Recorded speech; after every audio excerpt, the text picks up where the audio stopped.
What's up, guys? In this video, we're going to be going over a meta class rating list rather than doing it in tier list format. I felt like it was better to do it in this type of format on the spreadsheet. So I hope you guys enjoyed the video. Don't forget to like and subscribe. Also, one last thing before starting the video, I do want to mention that I was feeling very unwell throughout this entire segment. So I do apologize for the scuffed takes and just my inability to speak properly, and I lost focus quite a bit. This was a very long segment. I just wasn't feeling very well, and I was running on fumes, barely had any sleep. So yeah, I do apologize. I really wasn't at my best here, but still, here's an uncut version of the entire thing. Hope you guys enjoy. Welcome, boys and girls. Today, we are going to be going over a meta class rating list. Originally, I was going to do like a tier list style video, but there's just way too many different content categories in Throne and Liberty, and it would just I feel like it wouldn't be very good. It wouldn't be structured very well. I think this is a much better way to do it. I remember some of the guys in BDO,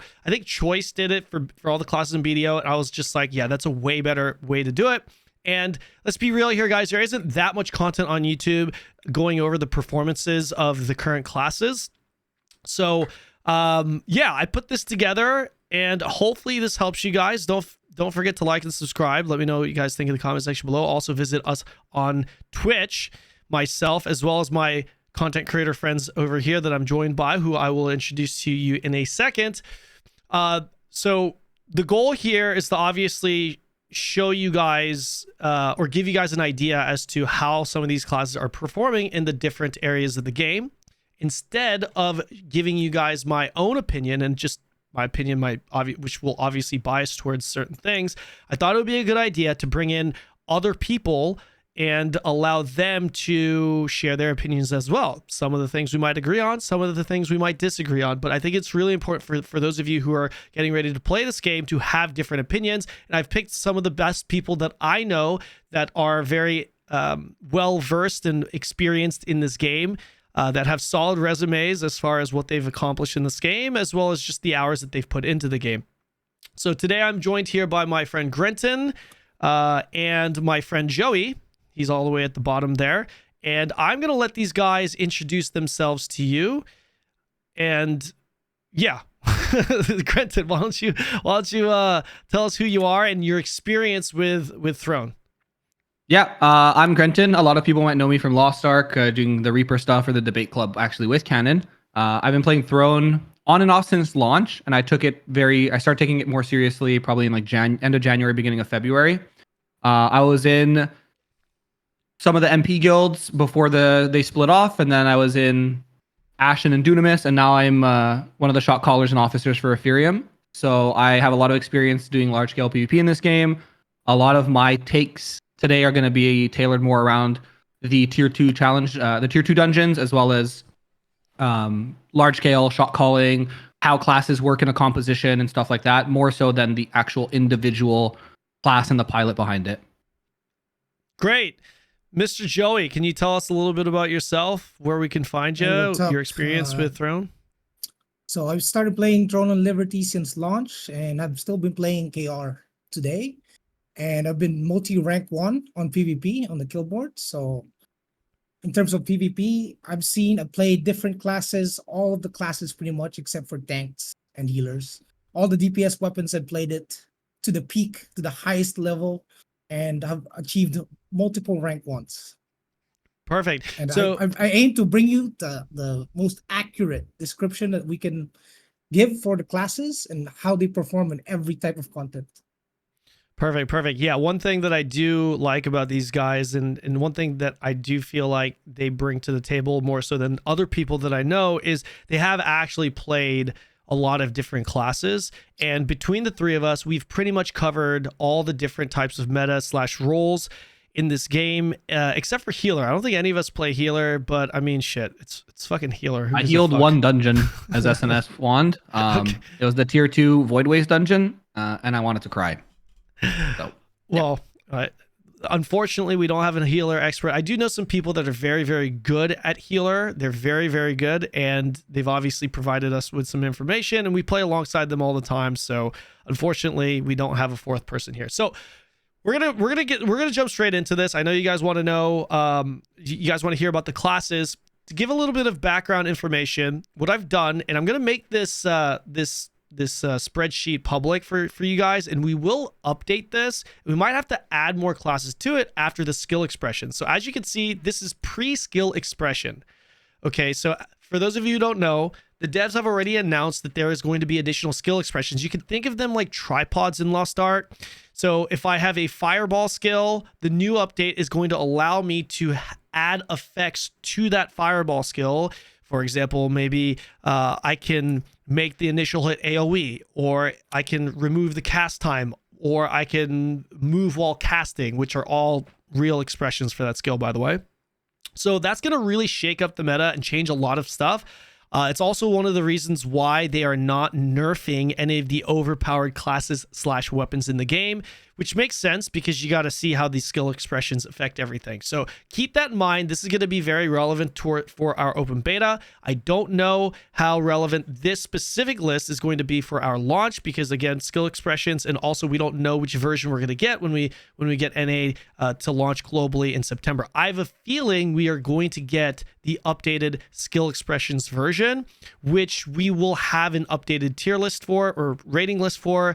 So yeah, I just want to let you guys know that. Also, keep in mind that in Throne and Liberty, the main pinnacle content is large-scale organized PvP. The pinnacle content in Throne and Liberty is the Siege, and most people are building their characters around Siege and Guild vs. Guild. There is small-scale PvP, there's Arena, there's people that 1v1. However, the premier content in Throne and Liberty would be larger scale PvP. So I do want to provide that context before we jump into this. And also the rating list that we're going to be going through is going to be rating each meta class based off of a 1 to 5 rating, 5 being the best. And also we are going to assume each class or each weapon combination has min-max best in slot gear. So all arc boss weapons, if arc boss weapons is a part of that best in slot gear mix. So just keep that in mind. And oh, one more thing. These classes that I've listed out here, this is obviously not every combination in the game. However, this is pretty much what everyone's running. For example, Greatsword Staff. Are there people that run Greatsword Staff? Yes. Is it meta to the point where there's a lot of people running it? No. No, it's not. So I have not added those classes to the list. I didn't want this list to be too long. So if you have any additional questions, feel free to find any of us on Twitch or YouTube. All of our links are listed in the spreadsheet as well as the description below. Okay, now with that said, sorry for the long intro. Let's jump right into this. I've got my ratings here. I've got Joey's ratings here. I've got Grenton's ratings here, and I've got a guy named Invulnerable. He was the leader of Clappin. He's also a reputable tank. Unfortunately, he can't make it for this video because he's too busy playing Terrorist Land, doing some random MMO. Ass raid. No, apparently they have like a world first raid with a lot of money on the line, so he's doing that. He's not going to be able to make it, but I have left his rating in here because I think his opinion is still valuable, but we're not going to be going over his opinions. And also, just so that we're not like scrolling back and forth, I'm just going to keep it on this screen, and when we talk about Grenton's rating for Greatsword Dagger and large scale, for example, I'm not going to scroll down. I mean, I might sometimes, but as you can see, Grenton rated it a 3, and we're just gonna go over each one by one, and voice our opinions via this little thing. I'm so sorry. It's been a long day, and I'm fried as fuck. I'm sorry. Okay, let's begin. So Greatsword Dagger. Greatsword Dagger. We're gonna talk about Greatsword Dagger here. Large scale GVG. This is your Siege, your Stone Wars, Boonstones, Riftstones, which are Node Wars, and organized fights, larger scale organized fights. Greatsword Dagger, I have this at a 3. Grenton and Joey, what you guys also have rated it a 3. What do you guys think with Greatsword Dagger? Now, Greatsword Dagger is a class that is, it's like it's your roguelike class. It's a melee DPS bursting class. We all have it rated at a 3. Why don't you tell us, Grenton and Joey, why you guys think it's a 3 out of 5? Yeah, I guess I'll start with the large scale sort of shot caller mindset behind it, because I know Joey's actually played a lot of Greatsword Dagger, so he can probably speak more to the individual like person behind the keys. when I'm actually shot calling, Greatsword Daggers are just glorified peelers for me. When it comes to actually like pushing backline and getting targets from 100 to 0, I just feel like there's other classes that just do it better and are more protected in the way they do it. So Greatsword Dagger is, while it's tanky, there's a lot of health, there's a lot of potential for outplay, even with min-max best in slot gear like Tevent's Dagger. There's just classes that do the role it's trying to fulfill in large scale better. That's not to say it's garbage. That's why we have it at a 3. But a Greatsword Dagger player can definitely make a difference. It's just not going to be as impactful as, say, a Crossbow Dagger. Joey, do you agree with that? What do you think? I agree, because the Greatsword excels in single target. So when it comes to taking one target at a time, Greatsword is king. But in large scale, you fight Zerg, so they're grouped up. Usually, the life of a Greatsword in ZVZ would be like to kill one guy and then die, unless you have like a Tevent Dagger. You know, that's the sad reality of Greatsword. But in smaller scale, you know, when we talk about that later, it's gonna be rated a lot higher. Yeah, bro, your cat. That is a great looking cat. That's true. Yep. That's a great looking cat. Guys, I'm not going to really add too much to that. I am a Greatsword Dagger main, and I 100% agree with both of these guys. That's just what it is. I will add to this, though. If you do not have a Tevent Dagger, this rating goes down even more. In my opinion, Greatsword Dagger across the board is one of the best classes in the game, but the larger the scale, the worse it performs without Tevent Dagger. When you have Tevent Dagger, it can be insanely fun, but like Grenton was saying, you are not as impactful. Killing one person out of 700 people and then waiting, it's not that impactful versus like an AoE burst class that kills chunks of people that can literally change the tide of a fight. So let's talk about small scale. So small scale and event PvP. Let's talk about small scale and event PvP. We're going to clump these in together. Joey, you gave them a 5-5. Grenton, you gave him a 5-5. And I also gave him a 5-5. We're in agreement here. Joey, tell us, what are your thoughts on small scale PvP and event PvP with Greatsword Dagger? Small scale Why is it is so just good? a duel. It's just Greatsword is just a duelist class. Like anyone that's not a tank, you can kill pretty much. You just have to lock them down with a CC. And the way it works is you have to land your stuns, your knockdowns, and then finish them off with your heavy hits. Pretty much. TLDR.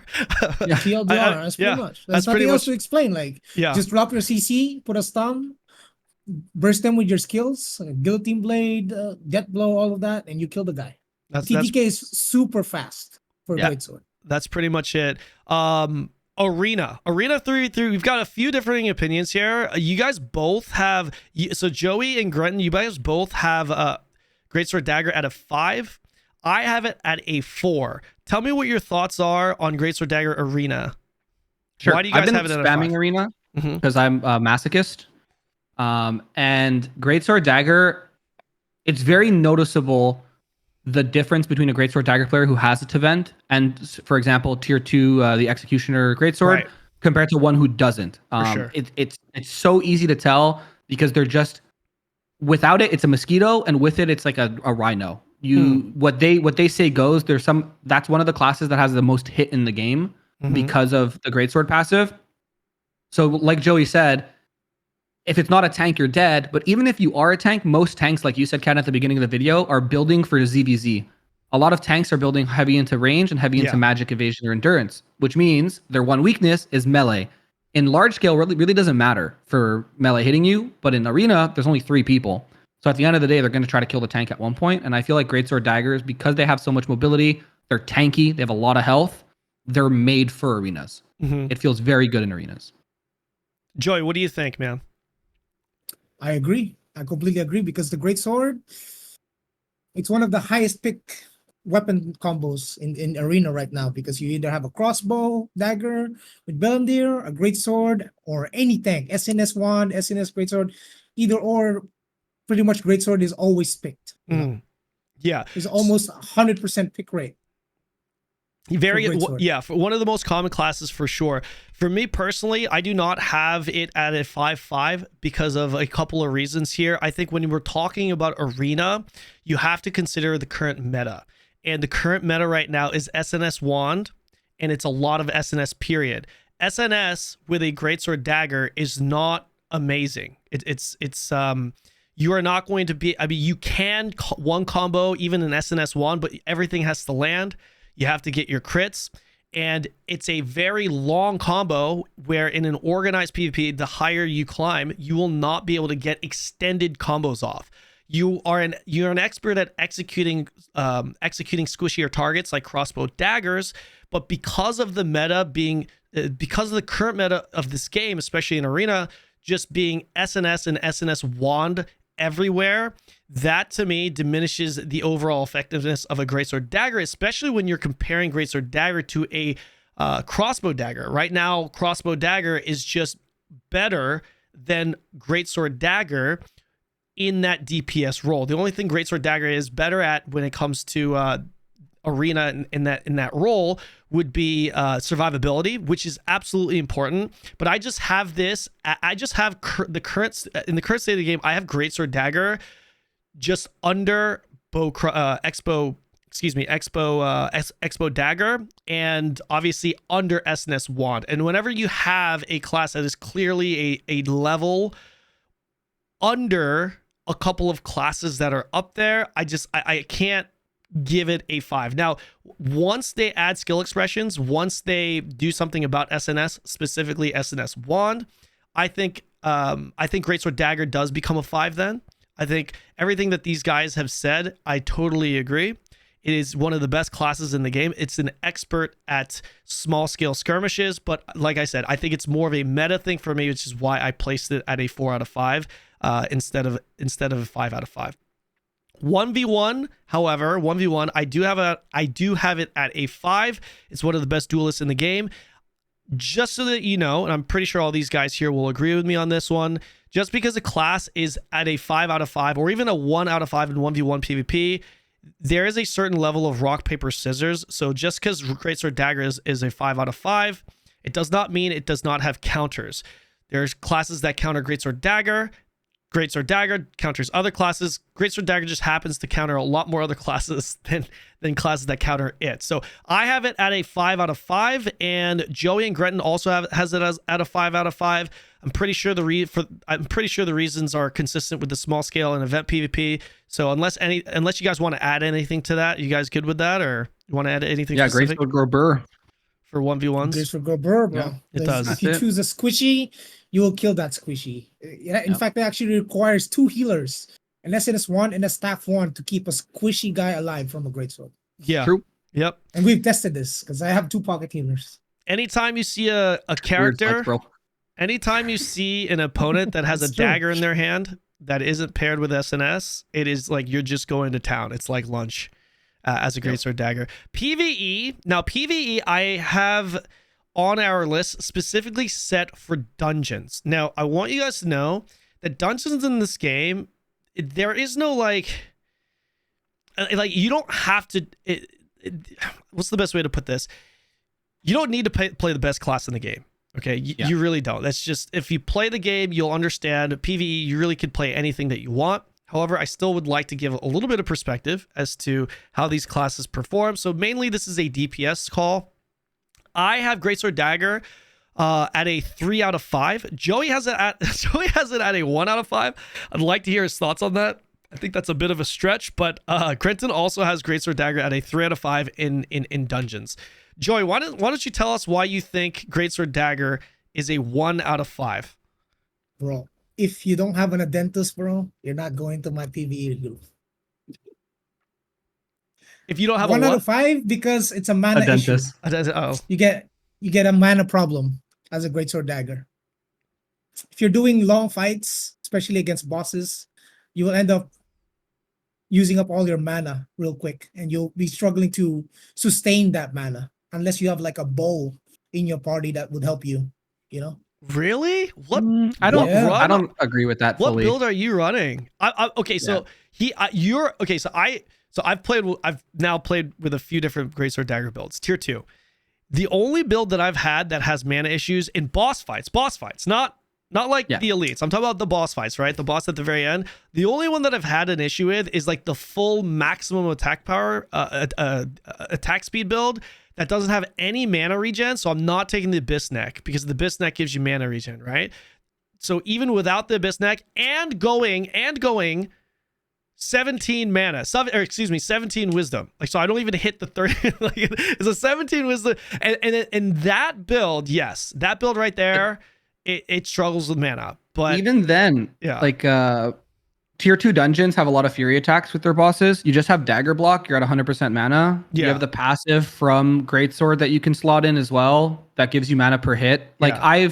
I haven't played nearly as much of Greatsword Dagger as Kanon or Joei, but I've literally never had mana issues when I did it in tier 2 dungeons. In tier 1 dungeons, I 100% can see it. Like the ant, for example, Ant Cave, the only fury attack that happens is on the tank. Yeah. So I could see the mana issues happening. But in tier 2 dungeons, like the more you get progressed in the game, the fury attacks are for the entire party. So you just have dagger block and you're just at full mana again. Yeah.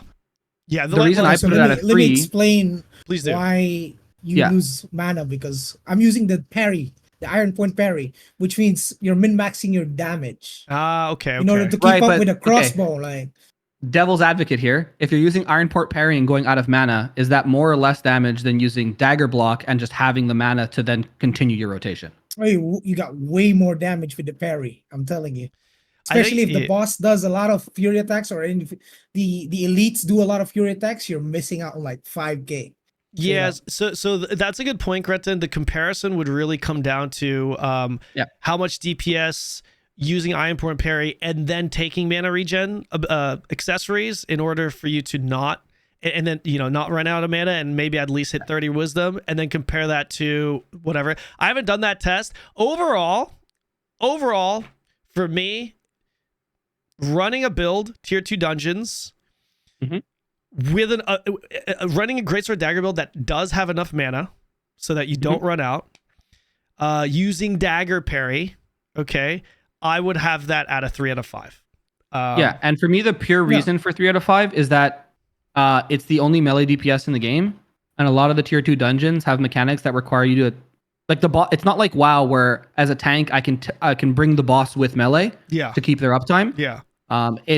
The bosses in this game are pretty static, and when they move, it's the boss's mechanic that's making the move.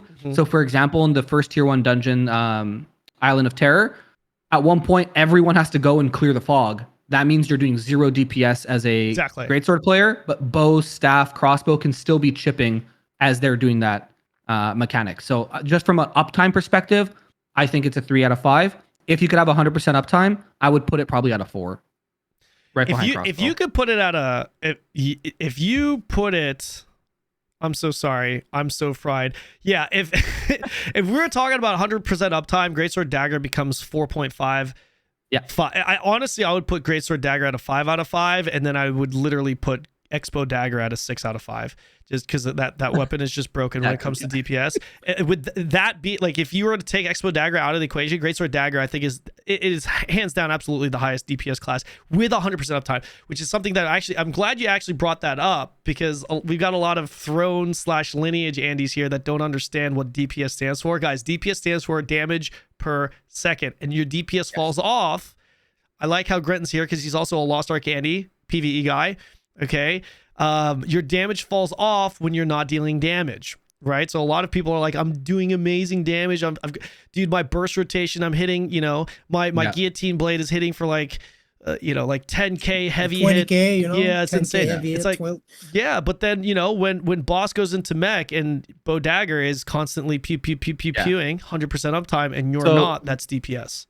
Yeah, I come like where I'm most known for is a mythic rating background in WoW, where as a tank, I was a flex player for my guild, and as a tank, you're forced to micro kite the boss when you're moving him for mech. So melee don't lose uptime, because we did the math in one of the tiers. It was Tumusar Garrus. If you're not on the boss for 2 seconds, you've lost 8% of your DPS for the entire fight. Yeah, it's pretty insane. And also, which is insane. Which is crazy. We're also comparing Greatsword Dagger's performance to every other DPS weapon. Yeah, we're comparing it to that's Joey. That's where I thought you were gonna actually go with that 1 out of 5 rating. Yeah, I that's thought you were gonna go more I with put the it uptime. 1 out of 5 because if you have a choice between bow, bow, staff, Greatsword is the last. because all of these classes are ranged. So that means even if there's boss mech, they can still hit the boss. Meanwhile, the Greatsword has to play survivability, Right. dodge the mech and then jump on the boss again, which is a DPS loss. Right. By the way, that wasn't a shot to L2 players. I love you boys. I was just kidding around. The comments are gonna be crazy. Okay, so Greatsword, Sword, Shield. This is a big one. Yeah. Everyone and their uncle is playing Greatsword, Sword, Shield. This is a class that is a tank, but also deals very, very good damage. This is, I believe, Mr. Grenton's main class, I think, right? Your Greatsword, Sword, Shield? On this ping, I'm playing Greatsword, Sword, and Shield. For NA, I'm going to play Greatsword Dagger. Gotcha. Or, sorry, not Greatsword Dagger. Sword and Shield Dagger. Okay, Sword and Shield Dagger. Gotcha. Yeah. Okay, so let's take a look at the ratings. I've got 5s from large scale, small scale, and event PvP. Let's just clump those together. Joey, you've got 5s for those 3 categories as well. And Mr. Grenton, you have 5s for these 3. So we're all in agreement that it is a 5 out of 5 in large scale, small scale, and event PvP. Grenton, it's your main class. Why don't you tell us? Well, it's been your main class in KR. Why don't you tell us why you have it at a 5 out of 5? Yeah, it is single-handedly the best initiator in the game for large scale, especially with tier. We're assuming min-max gear, so min-max gear for Greatsword, Sword and Shield can either be a Bellendir Sword and Shield or a Penance Knight Sword and Shield. They both serve a similar purpose, initiating, clumping, and making sure you're getting as many people as possible put together for your staffs and crossbows, and pretty much everyone should just AoE them down, right? They have all the good passives from Greatsword, so the increased HP, the added hit. They have all the good passives from SNS. They are extremely hard to kill, and they're one of the few tanks that allow you to build either endurance or evasion. So at every stage of the game, early tier 1, late tier 1, tier 2, they are just units. They're very hard to kill, like I said, and they have the same killing potential as a Greatsword Dagger. A little bit less time to kill because they don't have the passives from Dagger, but I can one combo anybody who isn't a tank in the game, period, with a Greatsword, Sword, and Shield. And I'm still a tank. And he's still a tank. Broken. Yeah, it's scary good. And it's very easy to play. It's very one-dimensional. You don't have to do a lot of thinking when you play this, which is great for shot callers. So obviously as a shot caller, I'm trying to move 70 players while also being somewhat useful. So Greatsword, Sword and Shield, and even Sword and Shield Wand don't require a ton of critical thought. So you could just kind of do your combo as muscle memory and still be pretty impactful on the battlefield. Joey, you have it at a 5 out of 5 across the board as well. Do you agree? Is there anything you want to add to it? Disagree? I agree. It's Greatsword Dagger. Greatsword SNS is the one class that I can't beat. That's how strong it is. It's insanely 1v1. strong. In PvE, you need a tank. Everyone needs a tank, right? Yeah. You always have a role in any group. Large scale, small scale, PvE, PvP, you have a role. You always have a role. Right. Yes. Especially in ZVZ, even if you're single target, you got that multi-hook from the T2 SNS. You can hook a bunch of people. You have the Bellendir SNS. You can clump a bunch of people. You can set up everything. Yeah. You can hook people, knock him into walls, stun them. You can do all sorts of CC. You can bully any DPS you see. You can hook someone, just one-shot combo them straight up. They can't do nothing unless they use the potion that removes all the CC, Right. So you're going to see, guys, especially when it comes to large-scale PvP, I'm pretty sure we all have all the Sword and Shield variants, meta classes, at a 5 out of 5 for large scale. For the same reasons that they said, roles are really important, and in wars and Throne Liberty, if you don't have a front line, if you don't have sword shields, you're gonna lose. You can't win. Sword shields are very, very important. They're arguably one of the most important roles in the game. What Greatsword Sword Shield does so well is they can fill that role of being a main tank while dealing really good damage. So the biggest damage dealing ability that they have right now is the tier 2 Greatsword, which is like an earthquake, and the tier 2 Greatsword allows that earthquake. The ability hits 4 times. Each time it hits pretty hard, and it could heavy hit proc, which means it could essentially double. So you have four hits that can each double, and it's an AoE. That's the scary thing. So the wombo combo is essentially hook 3 people into an AoE earthquake ability that just bursts them down. as a tank, it's crazy amounts of value. And then if you didn't go for the hook, you could use the SNS. You could use the Queen Bellandir, as Grenton was saying, and that is like a very large tether.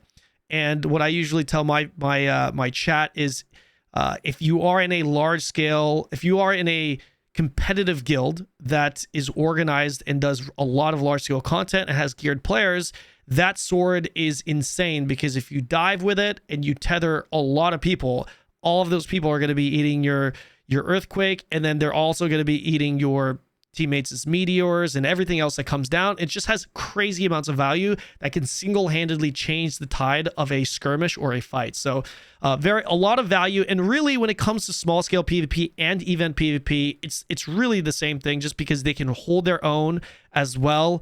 They're not 100% reliant on their teammates. They can make things happen themselves. They can make things happen for their teammates. All around, just really good. I'm pretty sure I speak for on behalf of these guys when it comes to that too. So we're just going to move on to Arena. Arena, I have them at a 4 out of 5.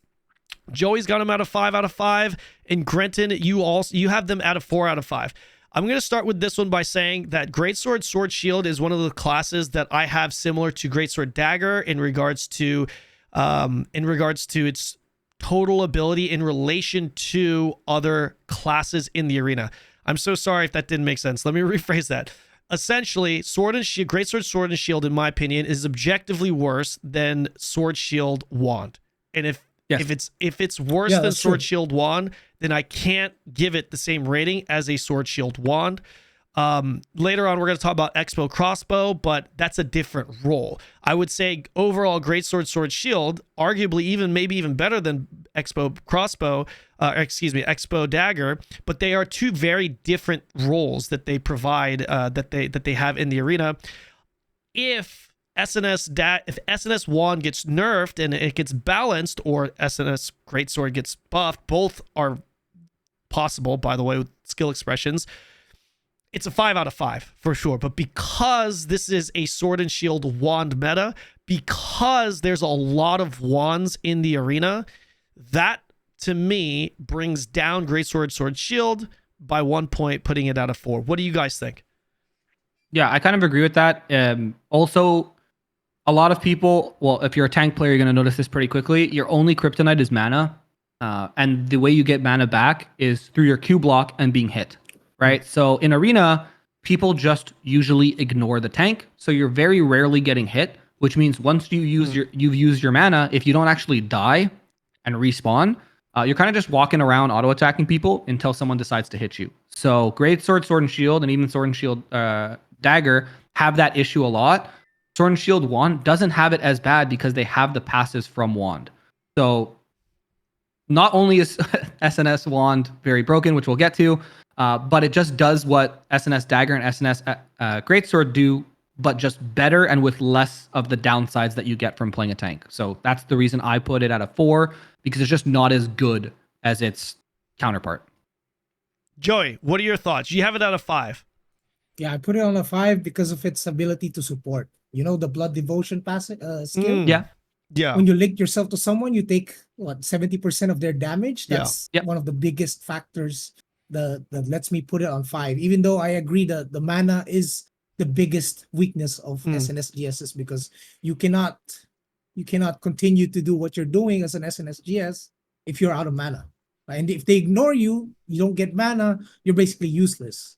But yeah, that's before the fact that you're able to do all of these things, like especially in situations where you're facing Bellandir X-bows, and of course, because they can melt tanks, they will attack you. Sure. And that's where you can get sustained mana from, right? But if you have a staff wand healer, which is meta, by the way, which is meta, by the way, yeah. Expo Dagger is either meta, SNS wand or staff wand will have unlimited mana sustain and has pulls and can heal you as well. But SNS GS can pretty much peel for this class, you know? That's why I put it on 5, but I'm not saying that 5 makes it invincible, right? Unstoppable. Sure. It's there is strengths and weaknesses to this class, but I'm putting it as a 5 compared to the other classes, you know? Because the other classes also have glaring weaknesses that puts them way below the rating, you know, a 1. Sure. But four would sound fair for sure. Okay, cool. Why don't we keep you on stage here? You also have it at a 5 out of 5 for 1v1s. Grenton, you also have SNS Sword Shield at a 5 out of 5 in 1v1s. I have it at a 4 out of 5 in 1v1s. Joey, you want to continue and just let us know why you think it's a 5 out of 5 for ones? For 1v1s? 1v1s, yeah. SNS. I tried every DPS class in the game. You cannot kill it unless you're a wand dagger, which requires like an event wand, which is an arch boss, and it just SNS GS is just almost unbeatable in 1v1s. You need to have an extreme amount of skill. You need to know what their rotations are, like the hook, the stuns, the knock into the wall, especially the small arena. If you're doing 1v1 duels in Castleton, you get knocked into a wall, and then you get knocked again, and you're just stunned, and then you're just dead, pretty much. Yeah, in that hook, the fucking hook. The issue with the hook is that it's insta-cast. The thing is, the attack speed affects the speed of the hook, right? So if the Greatsword SNS that you're fighting is built for attack speed, they can instantly hook you, and the chances of you dodging that, it's tough. It's tough. It's very tough. Very rough. So actually, this is a little side question because I've noticed, and I have one ping. When I get hooked, I'm not able to Q dodge after the hook for whatever reason. Is that intended, or is that like a bug? That's or intended. Like, it's a true combo. It's intended because when you're combo. it's when you're getting pulled, you're unable to act. I'm on not one ping. I'm on 220 ping, right? So when I hook someone, if my ping isn't good, they can Q block before I can stun them. Sure. Because they'll be rooted after the hook. But against someone, if you're playing against like Korean players who have one ping, and you get hooked, you're getting stunned. That's there's no way out of it. You have to block the hook, which is again equally as hard to. You have to wait till you see this like purple hook flying at you, and then hope that you can like roll block it or something. Yeah, it's tough. For me, I have Greatsword Sword Shield at a 4 out of 5, simply because like I think Joey that mentioned this. Because of wand. At the end of the day, it is a very wand meta. It's a wand meta. Everyone their uncle is fucking playing SNS wand. Everyone their uncle is playing SNS Dagger, and everyone in their uncle is also playing SNS Wand. And in addition to SNS Wand, there's just more wand users, and wand is typically the counter towards SNS. And Wand is just very, very good at dueling because they put you to sleep and you eat their curses and they curse bomb you. There's not much you could do. So I just wouldn't. SNS Greatsword. Jesus, SNS Greatsword is a fantastic class. I just don't feel like. I just feel like because SNS Wand and other Wand classes, I feel like there's too many other classes, specifically Wand variations that perform. That essentially take that class down. I have it at a 4 out of 5. Otherwise, it's still a very, very good class. And in the grand scheme of things, practical 1v1, because remember, every class does have counters in 1v1. I would definitely rate it one of the best. Definitely at the top tier for sure. PvE-wise, we all have this at a 5 out of 5. Guys, for me, it's very simple. You're taking, for PvE, you need a tank. You have to have a tank. Yeah. So really, that's it. The reason why the only other tank that I like, okay, so SNS, we're gonna actually, well, we're talking about SNS Dagger next, and as you can see, I have a 4 out of 5. The only reason why I have Greatsword and Sword Shield out of 5 is because I think it is a better tank than SNS Dagger, simply because it deals more damage. Yep, that's it. I agree with that. And SNS Wand is able to run dungeons without a healer. They deal less damage, but they can heal. So I have Greatsword, Sword Shield Wand, both out of 5 out of 5 in PvE dungeons. Guys, do you want to add anything to that? Do you agree, disagree? Is there anything? That's exactly how I rated it, I think, too. Sword and Shield Wand does like very bad, not bad damage, but not as good as Greatsword, but you get to bring an extra DPS. So it just makes up for it and then some. And then Sword and Shield Dagger is just a little bit behind Sword and Shield Greatsword in terms of damage. So it's just, those two tanks are definitely 5s. Daggers, like, it's not bad. Like, you just need a tank. You can literally bring like an SNS bow or an SNS wand staff to your group, and you'll still clear the dungeon, right? It's just which is going to perform better. Right. Do you agree with that, Joey? Are we on the same page there? I agree. Okay, great. Let's move. Because why would you have a SNS Dagger when you can have an SNS Greatsword tank? Yeah. Because the Greatsword from the Paolo's box, which is the taunting blade, it literally guarantees that you hold aggro forever. Right. Any Yeah. boss. Yeah, that's actually a good point. That would actually probably spread the gap between SNS Sword, SNS Greatsword, and SNS Dagger a little bit more. You're right. There's a tier 1 Greatsword that literally has a provoke mechanic that's built into it, allowing you to tank even better. So I think it'd be hard to argue that SNS Dagger is better. So we are talking about SNS Dagger, but still SNS Dagger is totally fine because the tank doesn't need to do damage. At the end of the day, it's whatever. You'll still complete the dungeon, which is why I think SNS Dagger is still a 4 out of 5, simply because it's like, who cares? It's just not as good. It's just not as good. It doesn't really matter. Yeah. So let's talk about SNS Dagger, though, when it comes to large-scale GVG, small-scale PvP, and event PvP. I have this out of 5, 4, 5, respectively. 5 large-scale, 4 in small-scale, and 5 in event PvP. Joey, you've got SNS Dagger at a 5, 5, 5 across the board, and you also have it at a 5, 5, 5 across the board. Grenton, why don't you tell us your thoughts on SNS Dagger? Why do you have it out of 5 across the board? Okay, so this is my baby. This is my brainchild. Okay. Yeah, this is me on NA. So I've been working on different builds and stuff like that since January for SNS Dagger. Yeah. It's, in my opinion, and I'm going to put that in big bold, it is the hardest tank to play effectively in any sort of PvP. You have so much agency and so much... I don't want to use the term skill expression because that's what you're using for the tripod, but skill expression. Yeah. That you can really dictate the flow of a battle as a SNS Dagger player. We're assuming Bis gear. So we're assuming this SNS Dagger player has Bellandir's SNS. Yeah. Shadow Strike into Taunt into Bellandir's pull is the single most oppressive large-scale initiation in the game, full stop. There's nothing 100%. that'll catch a there's nothing that'll catch a ball, a Zerg off their footing faster than a SNS Dagger player. So that being said, it does require you to be good. It's quite a bit more challenging to play SNS Dagger than SNS Greatsword or SNS Wand. But once you know the flow, once you know which targets you can actually engage on because you don't have as much hit as Greatsword, you are an absolute terrorizer on the battlefield. It's super scary to fight a good one. You also have evasion.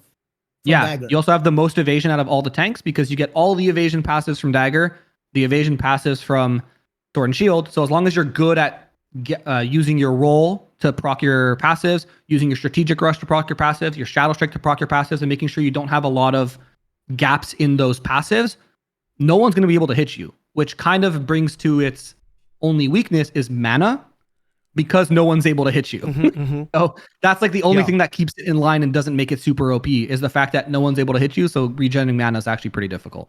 Yeah, I agree with everything you guys just said. I have it, the difference between our ratings is I have it at a 4 in small scale PvP. So in my opinion, just like what Grenton was saying, well, he was implying this, but obviously large scale PvP, Sword Shield Dagger is just extremely good. Bellandir SNS being able to tether a lot of people in this little small range to set up plays, huge. Also, in addition to that, SNS Dagger is also significantly tankier than I shouldn't say significantly tankier because it kind of depends. Certainly, it's certainly significantly tankier than Greatsword Sword Shield in the early game during our launch because of how strong evasion is early. But yeah, you're also stacking evasion, getting your range and magic evasion up there. At least even in the early game, getting that evasion up there. To at least, depending on how you trade it out, right? But you could easily hit 1,000+ evasion even in the early game, which is significant, especially because SNS is weak towards magic. You don't have any magic resistances going plate, but Dagger kind of covers that gap because of the evasion. It's just all around a very strong class. The reason why I have it at a 4 on small scale PvP is because in small scale PvP, again, skirmishes, smaller scale, I feel like the impact of a Greatsword SNS is greater because a Greatsword SNS can kill you. Well, SNS Dagger can also kill you, but they can kill you faster, and they're a little bit scarier in terms of damage while still remaining that tank identity. And SNS Dagger is just as tanky, but they're not going to apply the same amount of pressure a Greatsword Dagger will in terms of damage. Like, you can survive their burst, right? Unless they get lucky this is and where, offhand damage. This is where I used to agree with you 100% in that take, until I really started cooking with this weapon combo, and until also, obviously we're not going to talk about closed beta, but right. On different betas and stuff like that. Yeah, no NDA talk really, with the closed beta. Yeah. Exactly. I played a lot with this, and even on Korea I played a lot with this. If you have to know your target selection with SNS Dagger, because any magic user will die to you faster than if you were Greatsword Sword and Shield. Wow, I can kill a staff player and a wand player faster on Sword and Shield Dagger than I can on Greatsword Sword and Shield, because I have two things they need to get through. I have the Shadow Strike Silence and Taunt. Sure. Whereas Greatsword Sword and Shield, they just have to wait out the taunt, and then they can start healing themselves again. You don't have the silence from Shadow Strike, right? Shadow Strike.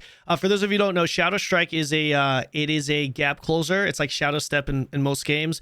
But the only difference is Shadow Strike and Throne of Liberty, not only does it root your target, but it also silences. Silence being a lockout on all magic skills, not abilities, magic skills, so casts. So it's a direct counter to wand and staff. So that is what Grenton is referring to.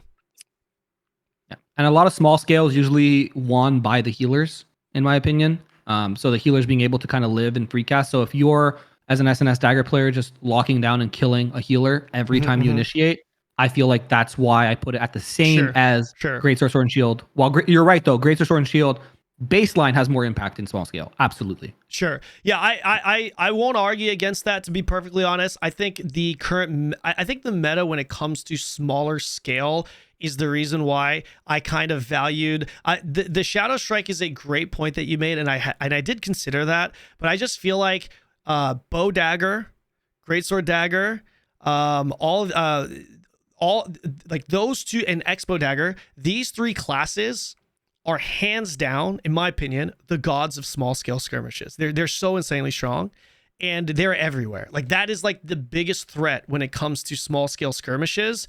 And the Shadow Strike isn't going to do, it's not going to lock them out of abilities. There is immense value with Shadow Strike in locking out magic users, but staff users generally in smaller scale skirmishes lose its value and lose its pressure as damage compared to the other three physical classes that are not magic. Wand, absolutely, that's healing. That's why I'm not going to argue with him on that. I'm not going to disagree with you on that, because there's a lot of value locking out a wand user, whether it's a wand user that's damaging or a wand user that's healing. There's absolute value in that. So I think it could really go both ways. Personally, I will still stand by my 4 out of 5 rating, but I think we're all in agreement with essentially what it does and how good it really is. You forgot something. What did I forget? Envy. It's the only tank in the game. Yeah, it's the only tank that can go invisible. Yeah, for sure. Yeah, a lot so of you value. have a disengage. You can engage in small scale and disengage. Huge. And literally just yeet out. Absolutely. You're the only tank that can do that. Most tanks they get run down if they get caught. Yeah, when you're out of your and that's exactly right. I was talking about having to be good at like managing the gaps between your protection with SNS Dagger. You could just manage one of the gaps by pressing stealth too, and you're just immune to everything that isn't like AoE. So, okay, so let's move on to arenas. Okay, we have arena 3v3. I have it at a 5. Everyone has it at a 5. I don't know if my reasoning is going to be different for putting it at a 5. As you can see, I'm also the dude that put Greatsword Sword Shield at a 4. For me personally, just because I feel like mine might be a little bit different. The biggest reason why I've put Sword Shield Dagger as a 5 out of 5 is because in Arena, there is a rule set. There's a rule set, and that rule set revolves around staying alive if you have points. You essentially score points, and the way you win the game is your team has to have the most amount of points. TLDR, there's some additional rules to it, but whoever has the most points wins, and when you kill someone, you have points, and every 30 seconds, the game registers how many points you have. If you die, you lose points. So if you don't die, you maintain your points. And I think the value of being a tank and a tank that has a 15-second stealth on a 30-second point counter, I think I think that's just insanely powerful, especially if you have points that you're stacking. And for that reason, I have put it at a 5 out of 5. I'd like to hear your guys' thoughts as to why you guys have it at a 5 out of 5 in the arena. A little bit the same as you. It's one of the hardest tanks to kill outside of SNS Wand. So stacking, and it also has a lot of kill potential on classes that it does. Yeah, on classes that do well in the meta. So Crossbow Dagger and any wand, SNS Dagger can really punish. So very true. They can take their points in the arena. And for those of you, little plug for Kanon. For those of you who don't know how arena works, go watch Kanon's video on arena. But for those who take their points in arena as an SNS Dagger player, it's a lot harder to kill that SNS Dagger player and take it back. So that's why I had it there, and kind of goes into what I was saying earlier as well about the fact that they have 2 stops for magic instead of just 1, and they also have the regular CC like the ankle strike and stuff like that can still help set up kills for the rest of your team. That's a great point, by the way, because we were talking about when we were talking about like Greatsword, Sword, Shield being coming down to like a 4 out of 5, Greatsword Dagger coming in a 4 out of 5 on my rating simply because of the meta. For that's another reason why Sword, Shield, Dagger goes up in my opinion, just because of how wand heavy this meta is, Sword, Shield, Wand specifically, and having that long lockout to magic skills is a direct counter to that meta. So Joey, what are your thoughts? 5 out of 5. It's a tank assassin, bro. You don't run out of mana because of assassin step. Just from assists, you can proc that every time. So if you're assisting your team, you're gonna get assassin step proc. You're gonna get that mana regen. You get bonus move speed. You're also an assassin, so you can kill people with your dagger. And you're just one of the hardest to kill tanks next to SNS Wand. You know, agreed. That's why I put it on 5, because I know someone in our guild that's playing SNS Dagger, and he's literally harder to kill than any other tank that's not an SNS Wand. Yeah, it's crazy. It's crazy. It's crazy. They scale. The only tank early. I've seen with full evasion, it's crazy. Like the other tanks be running endurance, range endurance, melee evasion. This tank's running full evasion, and you can't hit him. Yeah, good luck. Can't hit him range. Good luck hitting him with melee. I've seen some SNS Dagger players push above 2k range magic evasion. Yeah, good luck hitting that. By the way, there's also the tank passive. I know it procs from evasion. So if you evade attacks, you also get mana. Right. So there's that. The mana sustain problem is fixed for this class because of the passives. 1v1s. You guys have it at a 5. I have it at a 4. What are your thoughts in 1v1? I'm kind of going to parrot the same things that I was talking about, like target selection. You're in bis gear here, assuming. So, like, you have, again, 2 stops for magic. You have the regular CC that even like a Greatsword SNS would have, where they kind of lock you down, put you on your back, and go. And people really underestimate how much Brutal Incision hurts as an SNS Dagger player if you use it at the right time. Like, I see people using Brutal Incision when the target's at like 70% health, right? But like, you're supposed to use that as it's your guillotine, right? It's your version of guillotine for Greatsword. So you use it at the end of your combo to try to get that offhand proc or that heavy attack proc, right? So I think it's on par with Greatsword SNS in 1v1s, but for a different reason, because it could just outlast you because it's so hard to hit this tank. It does a little bit less damage, yes, but it could just live longer. So it's just... Go ahead. Oh, I was gonna say. Sorry, I didn't mean to interrupt. I was gonna pass the baton to Joey. That was pretty much. It's okay. Like, I mean, I've been hit by a Brutal Decision that took like 80% of my health, and he opened with it. It's like, okay, I'm dead. He got lucky with the proc. But here's the thing. Yeah, he got heavy attack and then an offhand hit. That's what I'm saying. I'm sure you've also been hit by Brutal Incisions that have fucking felt like a fart in your face, like nothing. You know, that's why I love this build. It's so fun. It's so fun. Anything with an SNS, bro, it's just 5 for me. Yeah, and I agree with Grenton, to be honest. I'm not going to go too far into this. I know I have it out of 4, but I also have it at a similar level to Greatsword Sword Shield for different reasons. It's obviously you're going to have a much better time shutting down wand users, which are very, very good duelists. But at the same time, I think they have a little bit I don't want to say less because we're talking about 1v1, and I can assure you, as a Greatsword Dagger user, I can actually one combo a Greatsword Dagger, a Sword Shield Dagger user. A lot of this depends on build though, and how they're building it out. But I honestly just have, I feel like they're a little bit stronger, obviously, to Magic users, but a little bit weaker to like Greatsword Dagger users. And to be honest, it's right there. It's right. It's a solid class all around, and it is what it is. We talked about PvE already, so we're going to move on to the best class in the game. Yeah. Sword Shield Wand. We all have Sword Shield Wand, 5s across the board. It is the only class that we all have agreed that is 5 across the board, including Invo, by the way. He also had it a 5. Oh, no, I take it back. He had SNS Wand at a 4 out of 5 in PvE dungeons. Because he forgot you don't need a healer. Yeah, he probably You forgot. don't need a healer. Yeah, you don't need a he healer. took 2 rolls. Yeah. He can have 4 DPS.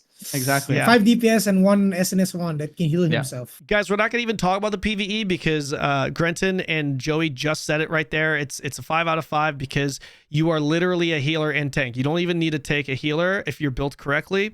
So let's talk about everything else because okay, here's the thing. It's 5s across the board for the same reason in every format. You are a tank, you are a healer, and you can one combo, one shot people like a DPS. Now, obviously, you can't do it as often. There's setup to it, sure. But the fact that you could do it is just utterly fucking broken. And of course, we are talking about min-maxed gear here. Yes. Is there anything we really need to add to that? Please feel free. I don't want to add about, like, everyone knows it's OP. If you play the game, you know this is OP. In my opinion, it is one of the most boring. As someone who's played all the tanks, it's the most boring tank build for me personally to play. But also, for those of you who are going to be playing open beta and for those who are going to be playing on launch, this build, even if you don't have Tevent Wand, which is an arc boss weapon, doesn't come online until you're in purple gear. It'll feel really bad to play in greens and really bad to play in blues. So for those of you who are like watching these YouTube highlights of sieges or Boonstone Wars, like, oh, this looks sick, and then you go to replicate it on our region, you might be a little disappointed. It requires a lot of investment to be this unkillable bastion of OP-ness that SNS Wand is. So just that is my little disclaimer. The Paladin, yeah. Yeah, the Paladin, yeah. Pally. Joey, anything you want to add to that? Yeah, we should also like talk about the meta in KR right now. Yeah. 80% of everyone playing any PvP has an SNS. Yes. That's just the sad reality. Like DPS, full DPS classes are extinct, and it's mostly tanks. Unless there was It's tanks and Liberty right now. Yeah, kind of piggyback off what Joel said. There was an inter-server war. One of my viewers was talking to me about it. It's a guy on my server who was doing inter-server war against someone from. It's a server that starts with a G. It's a gray bear icon. Their entire party, it was 70 people, and there was a 50% split of SNS Wand and Wand Staff. That's it. That's all they had, and you just could not kill them. They would just outlive you just couldn't win. So yeah, I think it's definitely tanks and Liberty. Not even that's 100% true. The time to kill is too fast. NCSoft has already acknowledged this, which is really, it's reassuring, kind of see what they do. But if they don't really figure out a way to like break SNS Wand up from being this like insane overpowered unit, it's always going to be tanks and Liberty. Yeah. The thing is, and I don't want to talk too much about this just so that we could fire through all these classes, but I have a feeling the skill expressions isn't going to actually nerf classes like Sword Shield Wand. I think what it's going to do is I think we're going to get everything else just buffed. Yeah. I think what this game needs is just anti-healing. Yeah. That's what this game needs. There's only one, look, and it's not even anti-healing, right? There's one silence in the game, right? There's a taunt also, but there's not enough anti-healing in this game that like, if an SNS Wand player wants to Blessed Barrier themselves and go to full health, they will do that. There's nothing you can do to stop it unless you taunt them before their combo even starts. So I think, like you said, skill expressions, I wouldn't be surprised if Dagger, maybe even Greatsword, get some anti-healing sort of skill expressions. Spear, the new weapon that they were teasing, I wouldn't be surprised if that's entire kit is on like EC and like debuffs and stuff like that. So, because that's what the game needs right now. It's very one-dimensional. I kill you faster than you kill me. There's not a ton of like intricacies in how you go about doing that. Anything else you wanted to add to that, Joey? regarding anti-heal, there's only one class that excels in that, which is Crossbow Dagger. Yeah. Which is why it's on the top of the DPS chart right now, because it has anti-heal, you got the burst damage, and if you put the Belandir on, it just got that dot damage that just kills tanks. It's literally the counter to SNS Wand. Okay, well, we are going to be going over that pretty soon, but before we do, let's talk a little bit about Bow Dagger. Bow Dagger. Okay, so what are we dealing with here? I have it at a 4 out of 5 on large scale, 5 out of 5 small scale event PvP. Mr. Joey, you have Bow Dagger at a 3 out of 5 large scale, and you also have it at a 5 out of 5 for both small scale and event PvP. Mr. Grenton, you have Bow Dagger at 4.55, so you have it at the same as I do. So essentially we have, I'm pretty sure we're all on the same page here, only Joey, you have it rated a little bit lower than Grenton and I. Joey, you actually have a much better insight on this class, as it was your original main class, Bow Dagger. Yeah, this was my main class. So Tell I us. tried between Bow Staff and Bow Dagger. For Bow Dagger, it falls off on the range. When it comes to large scale PvP, it's all Bow Staff because it's the best combo for the max range in the game right now. The highest range is Bow Staff. So Bow Dagger falls a little bit short of that because you don't have the staff. What's the to difference? support What's you. the range difference with that? If Bow Dagger can reach around It's like- 26, 27 meters at min-max gear, and Bow Staff can reach 4? at 35. Oh, is it that 35. much? It's 9 Yeah, meters? Yeah. pretty big. Ooh, I thought it was Yeah, like it's 9 4 or meters, 5 man. meters. And as a Bow Dagger in large scale, you're not gonna be running around trying to run and gun people like a Yeah. crossbow. You're just gonna be trying to use your abilities to last hit low targets, because that's literally what Bow excels at right now in this game. Like, that's how I got rank 1 in Khazar, the first server we've been in with the bow, because the bow is just top 1, rank 1, best last hitting class. Executor. You can Yeah. just executor. You just choose a low Gotcha. target, kill them with a Zephyr knock, and then you get the kill. Yeah. Go next. That Yeah. someone else work hard for. Yeah, pretty much. Yeah. Oh no, I was just gonna add context to what he's saying, just to clarify, because a lot of you guys, if you do look at the kill ranking, you will see Bow Dagger. You're gonna see so many bows at the top of the kill ranking on every server.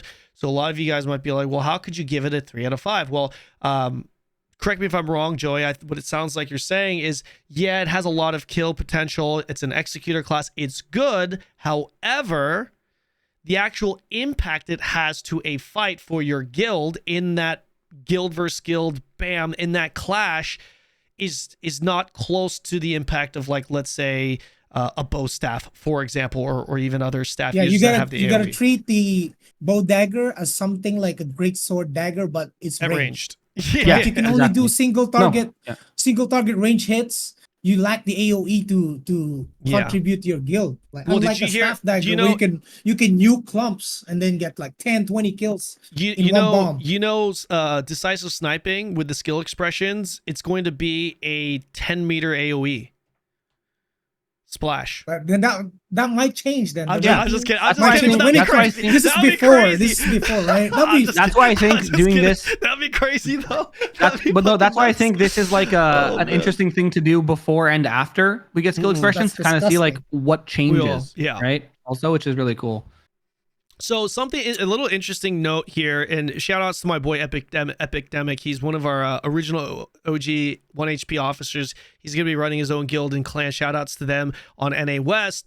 Highly recommend joining their guild if you are looking for a competitive guild on NA West. But he's like our data miner guy, and he's been like right pretty much 100% of the time.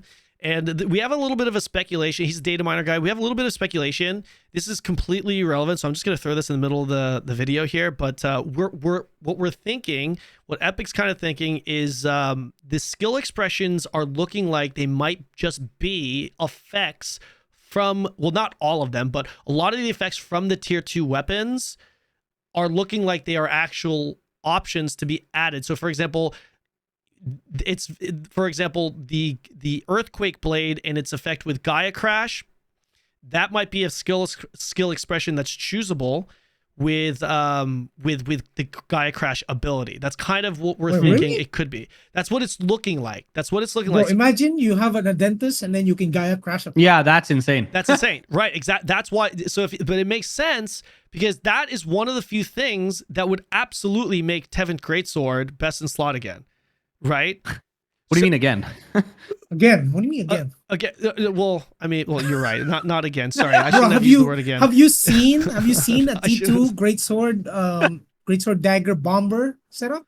Yeah. Where he's a glass cannon, but all he Mhm. does is jump into clumps and then nuke them with the Gaia Crash and kill Yep. Yeah, like it's insane. 5-10 people. But like, It's insane. but like, imagine that with Tevin Greatsword too, because Tevin Greatsword, you get that extra ascension like damage AOE on top of the Gaia Crash now. Yeah, with that. that's true. So that would be crazy, right? And that would make sense because I've always wondered like what the fuck is possibly going to make Tevin Greatsword good. You know what I mean? Without buffing it. But this is speculation, and also it would make sense because if that's the case, then Camouflage Cloak would also have the Tevin Dagger effect, which would just make. I mean, if every class Dagger essentially broken? gets it, Yeah. it's pretty crazy, right? So, anyways, We don't Wait, pick and choose. Dagger's gonna get the vent effect? mhm. No, maybe it's No, speculation. that's the speculation that we You're have. tripping. Bro, Okay, if you look okay, at the okay. icon, there's an icon on there. So we've already confirmed that there are a number of tier 2 weapon effects that are skill expressions for abilities. And if you look at Camouflage Cloak, if you look at the icon, that the icon that's there is consistent with another ability that was confirmed to have like a kill on reset or a reset on kill. Yeah. So I don't know if that's. I mean, I don't know. We'll see. We'll see. What if we just gave everyone belt crossbow passive? Every class. Bro, you can't. I don't know. No I don't way, know if you're bro. gonna get arc boss passives, but I don't know. I have no idea. But regardless, Hopefully not, bro. That's crazy. we're moving on here. We're moving on here. Small scale and event PvP. I think we all have it out of 5. I think it's pretty obvious. This one is a bow dagger. You can if there's not too many people, you can execute people. When the less organized it is, the better this class will perform. You can burst people, you can execute people, and again, it's less organized. Everything is more scattered, and you can kind of move on your own, whatever. And for those reasons, it is a very powerful class. 5 out of 5. Again, Also, everyone's kind of scattered. I want to Go add for it. something. Please yeah. do. It's the best kiting class in the game because you have Yeah. Dagger, and then Bow has the ability to reset your last used ability. So that means if you're getting focused, you can go NV and then reset your NV to have another NV. So you can basically stay in stealth for 30 seconds and no one can do It's nothing. so stupid. Crazy. It's so Also, good. Bow also has the flare, the new ability, the recent one they added, which removes people from stealth. Mm. So it's the only class in the game that can remove someone from invisibility, Mm. which is a huge factor, especially when Huge. you're fighting Greatsword Dagger. If you catch them with the flare, they could fuck them up. Yeah, even crossbow daggers as well. Mm. Huge. Even crossbow daggers. Arena. I have bow dagger at a 4 out of 5. Bow dagger you have at a 5 out of 5, Joey. And Grenton, you have it at a 4 out of 5 as well. Joey, can you tell us why, as the person with the most experience with this class, why do you have bow dagger at a perfect 5 out of 5? Do you really think that it's just as good as Expo dagger in the arena? What do you think? Yes, because in min-max gear, if you have the vent bow, you can have more range. You can sit on the back of your two other players, and if your 2 other players are either a tank or a healer, and you can pretty much pick off anyone that you want. You can kill anyone aside from tank, right? So if you're picking up a squishy, the Expo dagger is within your range, but you're out of his range, so he has to overextend to reach you. So in these cases, the bow wins because the bow has way more instant burst damage than a crossbow. Yeah. Right. Just from the range factor, I put it on a 5 because it's just unreachable. Grenton, if you're what are playing your melee, thoughts? you have to literally walk up to him within 15 meters. Okay. Yeah, so my thoughts are a little different. Yes, if you have Tevent bow and stuff like that, you're a lot further out, but the tank of the opposing team is going to dictate where the fight takes place, right? So at least for me, when I'm playing in PvP, my first target, if there is one on the other team, is bow dagger. I will find the bow dagger and I will press W until I'm on the bow dagger. And if he runs away, I'm pressing W until I'm on the bow dagger, and I continue until I'm on the bow dagger. There's no one else exists. Even crossbow dagger, there's only so much I can do against them. Bow dagger, if they have to just kite and run, they're doing Z. Tochi's in your chat. I queued against him yesterday. I think I killed him like 6 times because I just held W and I just ran at him every single time I was able to. So the issue with bow dagger as compared to crossbow dagger or even staff dagger is that they're just a lot easier to kill. Like full stop. Even with the 30-second stealth, like 30-second stealth is cool because you get to live for 30 seconds, but now you're letting your team 2v3 for 30 seconds. Sure. So that's a win. I'm a little bit more on the same page with, well, honestly, both of you guys are 100% right. I'm a little bit leaning towards a higher rating. For me, it was very close to, I was very close to giving it a 5. Instead, I gave it a 4. And for me, the reason why is because just, again, the rules of the game. It's like, for example, if you are in arena, right? Like everything that, I'm not going to repeat what Joey just said because everything he said is absolutely correct. To add on to that, I think number one, if you have points, having camouflage cloak 15 seconds, 15 second twice. That's almost a guaranteed 2 session. It's like it's guaranteed 1 session, but realistically, if you have 2 camouflage cloaks on 15 seconds, that's 2 rounds, 2 segments within a minute. You're essentially going to get a guaranteed point capture. Number one, and number two, Jesus, well, I lost my train of thought. Number two, the second reason is if you are getting trained, if you are getting shut down as a bow dagger, because you've got Grenton over here with a massive hard-on for you. The problem with that is that, number one, if I'm a bow dagger and I'm getting focused by the Greatsword Dagger and I'm constantly dying, I'm not giving up many points. And the Greatsword Dagger is focusing on a player that doesn't have many points, which means my teammates could, assuming they're playing well, have more points, which is why this makes it very tricky, because it's like the whole logic of training down the same DPS player over and over again, that doesn't really work because they don't have points to give then, right? They're like, you're always only scoring 1 point versus, let's say you kill the other guy, especially in the loot mode where, you know, bow dagger has 1 point, you're going to steal 1 point from him versus, let's just say this Greatsword Dagger or an X-bow dagger that just stole like 10 points. It's like you kill him, right, bam, you still those points. So I agree 100% with what you're saying, Grenton. I think it's just a matter of value. And for me, I was just leaning a little bit more towards giving it a 5 because of those reasons. But I'm pretty comfortable, fairly comfortable with my 4 rating. Yep. All right. Moving on. Unless there's anything that the bow dagger pro player over here, Joey, wants to add to it. We're going to go into ones. Just one skill, bro. One skill. Yeah. Devoted shield. As a crossbow, trying to kill a bow dagger with devoted shield up, it has no cooldown. So what it does is it gives you a shield for 3000 HP. You can take up to 3000 damage, and you have this shield up that lasts for like 3 seconds. And the shield has no cooldown. So every time you proc poison on him, if you're a Greatsword Dagger or an X-bow dagger, every time you proc poison or any weaken, it procs the shield at such a high chance for some reason. I don't know if it's a bug, but it procs every single time. And if they have a healer on their side, it's almost impossible to kill this bow dagger, especially if they're good.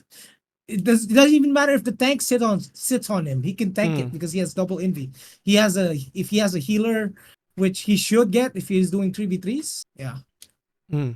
It's gonna be like the bow daggers I've faced. They're really good, and I know the full capacity of this class. That if you play at the highest level, you can essentially put. That's why I give it a 5, because you can essentially keep yourself alive for much longer times than anyone else. Right. Bow dagger. What it is.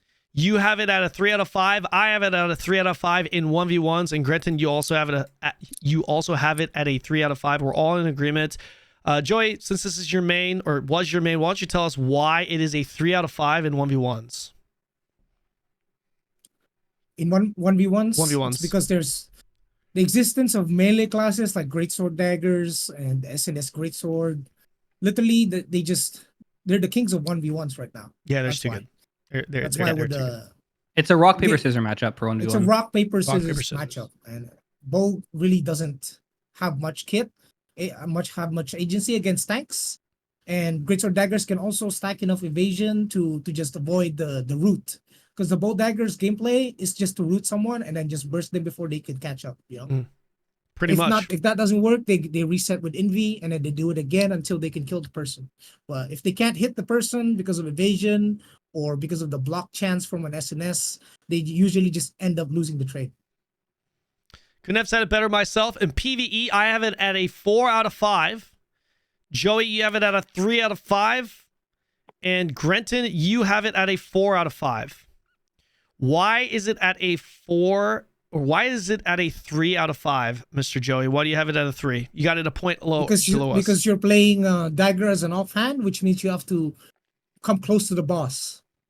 Which Bow has passives that increase your crit chance the further you are from the target. So if you're playing melee after using your range kills, you're just being inefficient as a DPS. Whereas if you play like something like Bow Staff, you don't need to come close. You can just beam the boss straight up. No mana cost problems. You can just have unlimited sustained DPS as Bow Staff. That's why I rate that class for 5 in terms of PvE, because it's for Bow, it's the best range class. Bow Staff is the best PvE range class in the game, as well as also for ZVZ. It's also the furthest range class, and everyone wants a Bow Staff in their team, at least a few of them, because they can pick off targets. They're like snipers, you know? They're like snipers that pick off targets from a distance. They have access to AoE. But going back to Bow Dagger, you have only your bow, which is single target. And then your dagger for your escape and survivability. Grenton, you had it at a 4 out of 5 in dungeons. Your thoughts? Yeah, so it kind of piggybacks off of what Joe said. You do have to use your dagger skills. Like a lot of people who play Bow Dagger, they're like, oh, I do no damage in PvE, but they're like not using their dagger skills at all. So it's like, okay, well, I'm playing with like half my kit. So yes, you are technically, I don't want to use the term being inefficient, because you are playing your combo in the most efficient way possible, because you'll do your bow burst, then you'll do your dagger, then you'll run away from the boss, and you'll kind of repeat. I put it at a 4 because, like Joey said, it's not as good as Bow Staff. Bow Staff just sits there and cranks. A lot of people I know who play either Staff Dagger or Bow Dagger for PvP, they have the other weapon leveled for PvE. So if I'm a Bow Dagger player, I'll just go Bow Staff for PvE, just because it's a lot easier and you just turn your brain off and you just pew, pew, pew. But it is still a very good PvE class, so that's why I put it at a 4, right behind Bow Staff. Yeah. For me personally, TLDR, I have it at a 4 out of 5 simply because I feel like, I truly believe in these boss fights in dungeons, you will be overall doing more effective DPS than a Greatsword Dagger simply because of uptime. Joey made a great point. Yes, Dagger, you have Dagger abilities and you don't want to actually be close range because you want to be far away from the boss to get maximum damage out of your bow. But even with that downside of doing it from range and not having your Dagger abilities, and not being able to use your melee dagger abilities, I still feel like the uptime overall in most of the boss fights will still cover that gap. And for that reason, I have Bow Dagger being a little bit higher than Greatsword Dagger simply because of the uptime. Without the uptime factored in, I think Greatsword Dagger actually wins that fight. Bow Staff is the next class that we're going to go over. And why don't we just go ahead and, while we're on the topic of PvE, why don't we talk about PvE here? I have it at a 5 out of 5. One of the few classes, really the only one of the 2 DPS classes, when we're talking about DPS classes, that has that I will give it a 5 out of 5. Pretty simple here. You have bow abilities, you have staff abilities, and you're just constantly just dishing out skills, and your uptime is good. It's just fucking good. What do you guys say? Like, I mean, is there really anything to? Yeah. Well, I want to add just one thing. So tier 2 dungeons usually have little gimmick mechanics that require something. So for example, in Island of Terror, the tank will get stunned, and if the tank doesn't have a ton of debuff duration, you need a bow to cleanse the tank. Right. That's a great point. True. In the Valley of Slaughter, the boss does this like mini enrage, and you need a staff to freeze the boss. So Bow Staff just serves both of those. And great point, it only requires like swapping one skill. So you sacrifice a little bit of damage in what is, in my opinion, the highest sustained damage class in the game to have that utility, so you don't have to like tax your healer with also healing and doing that as well. That's a great point. I completely. I want to add to that. I want to add to that is the Nature's Blessing plus the staff's mana sustainability. If you combine that with a bow, you can just get 0 to 100 mana all the time, every time. Right. You can. It's the only class I know so far that has 0 mana issues. You can sit somewhere forever and just do DPS, and you never need any mana sustain because you can provide for yourself, right, and for your teammates. The other area that we all have given it a 5 out of 5, I believe, yes, we both have. Yep, is large scale PvP. All three of us have given this a 5 out of 5 in large scale PvP. If I may start with this one, it's pretty straightforward. First and foremost, you're at range, which is huge. You can stay in your back line. You have single target burst with both the bow and staff. You have single target. You also have AoE damage, AoE burst with your meteors, with your staff. You have weakness. You've got AoE weakness with burn stacks. You're just dealing a lot of damage, and the impact that you can provide from the staff with ranged meteors is just, it's pretty crazy. So the weakness to bow staff obviously comes from its survivability and its lack of ability to stay alive when you're by yourself. But in large scale, you're always going to be with your group. You're going to be protected. And if it gets to the point where you're by yourself, you're either out of position or your group effectively lost that skirmish anyway. So the value of bow staff is insane. If as a guild leader, alliance leader that has experienced large scale at its finest, I will personally tell you, if I'm filling DPS roles, I will be filling DPS roles in prioritizing bow staff all day, every day. Fuck Greatsword, okay? Or fuck Greatsword Dagger in that regard, man. Okay. Kanon's gatekeeping already, boys. Listen, man. Listen. Joey did what you can take the player out of the Lost Ark, but you can't take the Lost Ark out of the player. That's for sure. Joey was part of the leadership council with me on our siege.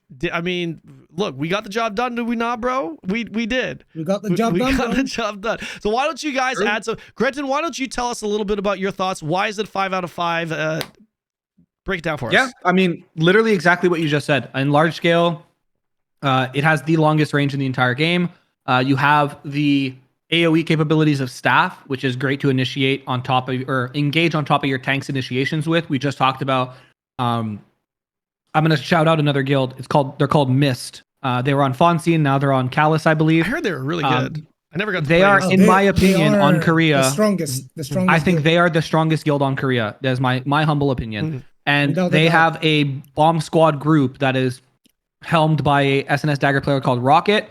And you should just watch the initiations they do. He'll Shadow Strike in, taunt, Bellandir, and then all of a sudden, 15 people of the enemy team are just dead. Yeah, and it's just because of their bow staffs or staff daggers. The mages, they just come out of envy. Yeah, they come out of invis from the dagger, and they have the extra bonuses from the dagger passives, and they just hit like 7, 8, 9, 10k meteors that cleave with Bellandir and stuff like that. The cool thing about bow staff, though, is that that's not your only use case now. Right. Because you have the bow, like Joe was talking about earlier, you can now also finish off low health targets. You can snipe down priority targets while also contributing to meteor. So it kind of is the best of both worlds, and you trade off all your survivability for it.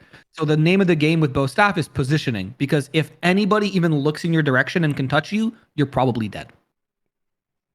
Joey, anything you want to add to that? I think that was a great breakdown. I absolutely agree. And then especially in GVG or large scale, bow staff is the only class that can take high ground areas that are unreachable for other classes, and they can just beam you from there. Yeah, that's why it may feel unfair fighting against one, because they can just sit on top of a perch somewhere like a pigeon and then just snipe people. They can hit you from Egypt, and they can hit you from Egypt. True. And you live in America. They can be in those. That's what it is. And then it's just that much far. The range is just that far. And then imagine when it's downwind and raining. Oh yeah, the wind too. Wind and rain. The wind adds like and 5 rain. meters. Yeah, it's crazy. All right, small scale and event PvP. This kind of goes without saying. I have it at a 3 out of 2. You have it at a 3 out of 3, Joey, or 3-3, excuse me, 3 out of 5, 3-3. Sorry, it's been a long day, guys. And Grenton, you have 2-2 respectively. Grenton, why don't you tell us why you have it significantly lower? Yeah. Tell us. So what is it? I'm a tank player. So I saw someone in your chat say, "Oh, tanks are going to die before they reach the backline." Quite the contrary. Tanks are probably one of the only classes that can reach the backline. So in small scale or event PvP, it's less about fighting on fronts, and it's more about fighting for the objectives that are all around the map. So there's very rare occasions where there's an actual front line and back line, which means positioning as a bow staff player is super difficult in small scale. And a tank player like myself, I could just kind of walk up to whoever I want, pull them, and kill them. Whereas in a large scale environment, I have to go through their tanks. Now I have to go through their mid ball. Now I have to go through their backline. And then I can finally touch the bow staff player. Where in small scale, I can kind of just go around, whether it's on one front or two fronts or three fronts, and just find who I want and kill them. Thoughts? Yeah, and I want to add to that too. Yeah. Is that bow staff has 0 defensive. Yeah. 0. When someone touches you, you're gonna die. You're gonna have to rely on a tank or a healer to peel for you. If you don't have any of those, you're just dead. That's the downside of the class, right? You have all the range, you have all the damage, the sustained mana. You can have all of that, but you don't have survivability. Yeah, I agree. I have it at a 3 and 2 respectively. The reason why, number 2, not only do you get a lot of small scale skirmishes around the perimeter, but the thing with event PvP is it's not organized. It's kind of chaotic. And the more chaotic, the less organized, the less help you have from your team, the more difficult bow staff becomes. Like, it could be a nightmare playing it because people do, believe it or not, Greatsword Daggers, bow daggers, they scan and they're looking for the for priority targets, bow staff being at the top of the list. And when you're discovered and you don't have any help and you don't have a line, it's kind of chaos. I have them at a 3 out of 5 in small scale simply because I think they're a little bit better in small scale PvP compared to event PvP, because small scale PvP, even though they're going to be a little bit weaker because their AoEs are less effective and they're still they're going to be more prone to getting targeted and jumped on, I still think it's a little better than event PvP, because in small scale PvP, you still, even if it's just a party, you still do have teammates that could potentially peel for you and heal you. So because of that, I do feel like they perform a little bit better in small scale than they do in event PvP. So that's the reason why I have that. Go for it. Yeah, I can agree with that. No, I was just going to say I could agree with that for sure. Cool. So Arena, I have it at a 1 out of 1. Let's see. You 1 got out it at of 1 out of 1. We all have it at a 1 out of 1. And I think it's for obvious reasons, guys. You don't have any survivability. It's small scale. It's very small. It's 3v3. You're just like, what's the point? Like, there's no, like, you just get focused. What's the point of having an arsenal of all these skills? And your AoE doesn't even really matter at that point. You're just gonna get pounced on, right, guys? I mean, is there really much to add there? Nope. Pretty good. All right. 1v1 PvP, same thing. Same thing. Same reasons. PvE, we already talked about PvE. Okay, so we're moving on to the next. Bow Wand. Now, we are going to be talking about Bow Wand support. Now, I do want to mention that Bow Wand is expected to be the true full support class once skill expressions are out. Some people missed that because it was said in Korean, and I don't know if Welps translated it, but it was said. I was at the meeting, and they said that like a couple of times there. So Bow Wand is going to be, but currently it is not, right? There are other options in this department. I have it at a 2 out of 5 in large scale, 3 out of 5 in small scale, 1 out of 5 in event PvP. Joey, you've got it at a 1 across the, oh my gosh, you have it 1 across the entire, across the board. And Mr. Grenton, you have 3, 4, 4. Let me just scroll up here. This will make it easier. Granted, you have a 3 in large scale, 4 in small scale, 4 in event PvP. And yeah, we'll just talk about these 3 content categories first. Joey, you have it rated at a 1 across the board. Tell us why. Because Staff Wand is better in all aspects.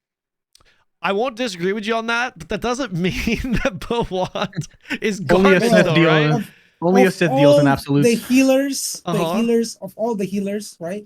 You got Staff Wand, you got Wand, the SNS. Either of these three, the bow is at the bottom of that because I the bow don't is a agree DPS with weapon.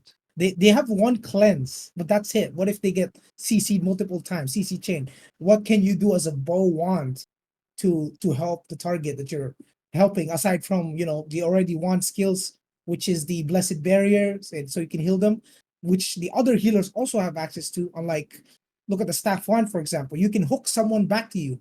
You can hook your teammate back to you if they're in trouble. That's my healer right now. It's a staff wand. I go deep, and then she just pulls me back. The bow wand doesn't have access to that, even though the bow has the utility to have flare. You can have cleanse, you can have regen for all of your teammates, and you can also do some damage on the side, but it's not really a pure support class, in my opinion. Grenton, I It's see only you. my opinion. It's not Sure. 100% the Uh, right opinion, right? Yeah, yeah. People can disagree. Everyone's allowed an opinion. Yeah. Absolutely. Yeah. And we're also I a bunch love- of DPS mongrels too. Yeah, we're all DPS, exactly. Right, but right. I love, so maybe I was spoiled because I had Eli playing Bow Wand, and the guy's just a god on I healer. think it's but just Eli being good, bro. yeah, but if Eli could do it on Bow Wand, that means other people. Like, I don't think Eli is like our Lord and Savior of healers. Like, anyone could get that good. So it just shows what someone with good gear who's good on a class can do. Like you mentioned, Bow Wand has a cleanse. Bow Wand has flare. Bow Wand is probably the only healer that can live bell crossbow. Remember you're talking about the shield from the passive? Yeah. It's probably From the one of the bow. only healers that can out-sustain a bell crossbow to the point of not getting one shot in the backline, which I think is extremely valuable in the current meta. So that's why I definitely don't think it's as good as Staff Wand. I'm never going to argue with you on that. But Bow Wand is, in my opinion, it's definitely not a 1. I think it is a very good healing choice. And like Kanon said, when we get skill expressions, NCSoft does want to make bow into a more support weapon when it's paired with wand. So. It will change the rating. Skill expression comes. Yeah. But I'm just looking at it from a general perspective where Sure. you don't see many bow wand players out. Oh, you're It's right. a very I mean, rare breed. It's exotic build. absolutely. No, you're absolutely right for that. Mhm. I think my opinion on this. Sorry, go ahead. I don't mean to cut you off. Go for it. No, I was saying everything. Yeah. Okay. Yeah, I said I was agreeing with him too. Yeah. Like that, it's just Bow Wand. It's not as like, why, if you can have your cake and eat it too, why just have your cake? Sure. Right. So- So that's kind of the sentiment between Bow Wand and Staff Wand. So for me, I have a little bit of a different opinion on this. When it comes to bow staff as a support class, and we're not talking specifically with these ratings. Like, for example, I gave it a 1 out of 10. Excuse me, 1 out of 5 in event PvP. Again, mainly because it's not organized. There's no team synergy. Chances are you're not gonna even be in a fucking party, right? So it diminishes its effectiveness, right? So in general, though, if we are talking about just bow wand as a support class in general, I personally think that it's currently the second best healer in the game on paper with what it can do. And the reason why is because I think bow staff, hands down, is the best. I think SNS wand in a realistic situation, they are not going to be focusing on healing. They're going to be focusing on being frontline. And as a true healer role, I feel like bow, again, on paper with what they can do with their kit, I feel like a bow wand offers more. However, with that said, in a real life situation, when it comes to like, hey, I'm paired with this random bow wand support user, I would actually agree with Joey and say it's probably going to be a 1 out of 5, because I feel like most bow wand support users are just bad. It's probably why your boy Eli is pretty good, because he's probably doing a good job. Eli. Because on But paper, okay, so if I may finish, just as like, go for it. If you want to, I was just gonna say we're assuming min max gear, so I'm assuming. It's going to be a lot of assuming in one sentence. Yeah. We're assuming that the pilot behind the class is also good for too, sure. right? Which is why I would actually rate it higher, which is why I think it's actually the second best here in the class, because if we are doing it based off of what they could potentially do, I think they could potentially do a lot. Not only obviously the heal abilities from the wand, but what a bow can provide, right? A bow can provide a huge AoE heal on reset, so he can cast it two consecutive times. You have a weakness cleanse, which can be significant with this weakness meta when it comes to arc boss weapons like Expo, Bellandir. You have a weakness cleanse. You have a CC cleanse that you could bail out your Greatsword Dagger or Crossbow Dagger that just got. So like if I'm playing bow staff and I see Joey, he just gets CC'd and he's about to die. If I CC break him out of that as a bow staff, that could be the difference between him coming back, resetting, and killing 5 people because of how significant Expo Dagger is. So I feel like that brings a lot of value only when played effectively. So you have the CC cleanse, you have the regen, obviously the regen that goes without saying, you have a weakness cleanse, and you have a burst heal that you can essentially do twice in a row. I think there's more value to that. And yes, bow wand is definitely squishy, and you can immediately get out of there.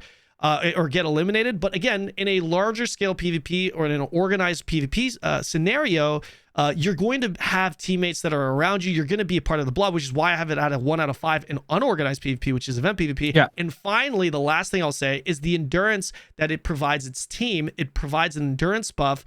And right now, depending on what server you're in, I don't know, maybe it's different in your server, but a tank heavy meta having additional damage reduction in the form of endurance, whatever that may be, it can be pretty significant in an SNS in Liberty meta. So for me personally, I have it a little bit higher than you guys, but that's my take on bow wand. Again, I'm not a healer, so maybe some of you guys that are in chat that are healer mates are thinking, what the fuck are you talking about? But that's just my perspective on the kit. With that said, let's move on to the arena. Arena 3, in Arena 3s, I have it at a 2 out of 5. You have it at a 1 out of 5, and Grenton, you have it at a 4 out of 5. Grenton, you have it a little bit high. Bow wand 4 out of 5 in Arena 3v3s. Thoughts? Yeah, same thing as I said before. Like, it has the utility that you need to play into this current meta. It has the CC break. It has the flare. It could be running Nature's Blessing as well to alleviate like the tanks who are not getting hit, who are getting mana. You have the ability to live a bell crossbow much better than any other healer. So I just feel like it's a solid healer. And again, this might be Eli diff. I might have just been spoiled because I watched Eli play bow wand. He's even playing staff wand now. So like that just goes to show that it is a better option, but I don't think it's as bad as you two are kind of ranking it, in my opinion. Okay. 1v1, it's a healer class. We don't even have to talk about this because I mean, because if you're thinking, oh well, can't you be decent if you just have a Tevent wand and wombo comp? Yeah, but like if you're a support main, guys, you're not using Tevent wand, right? So and then start Giga Whale for no reason. Yeah, but even then, it's like you're not.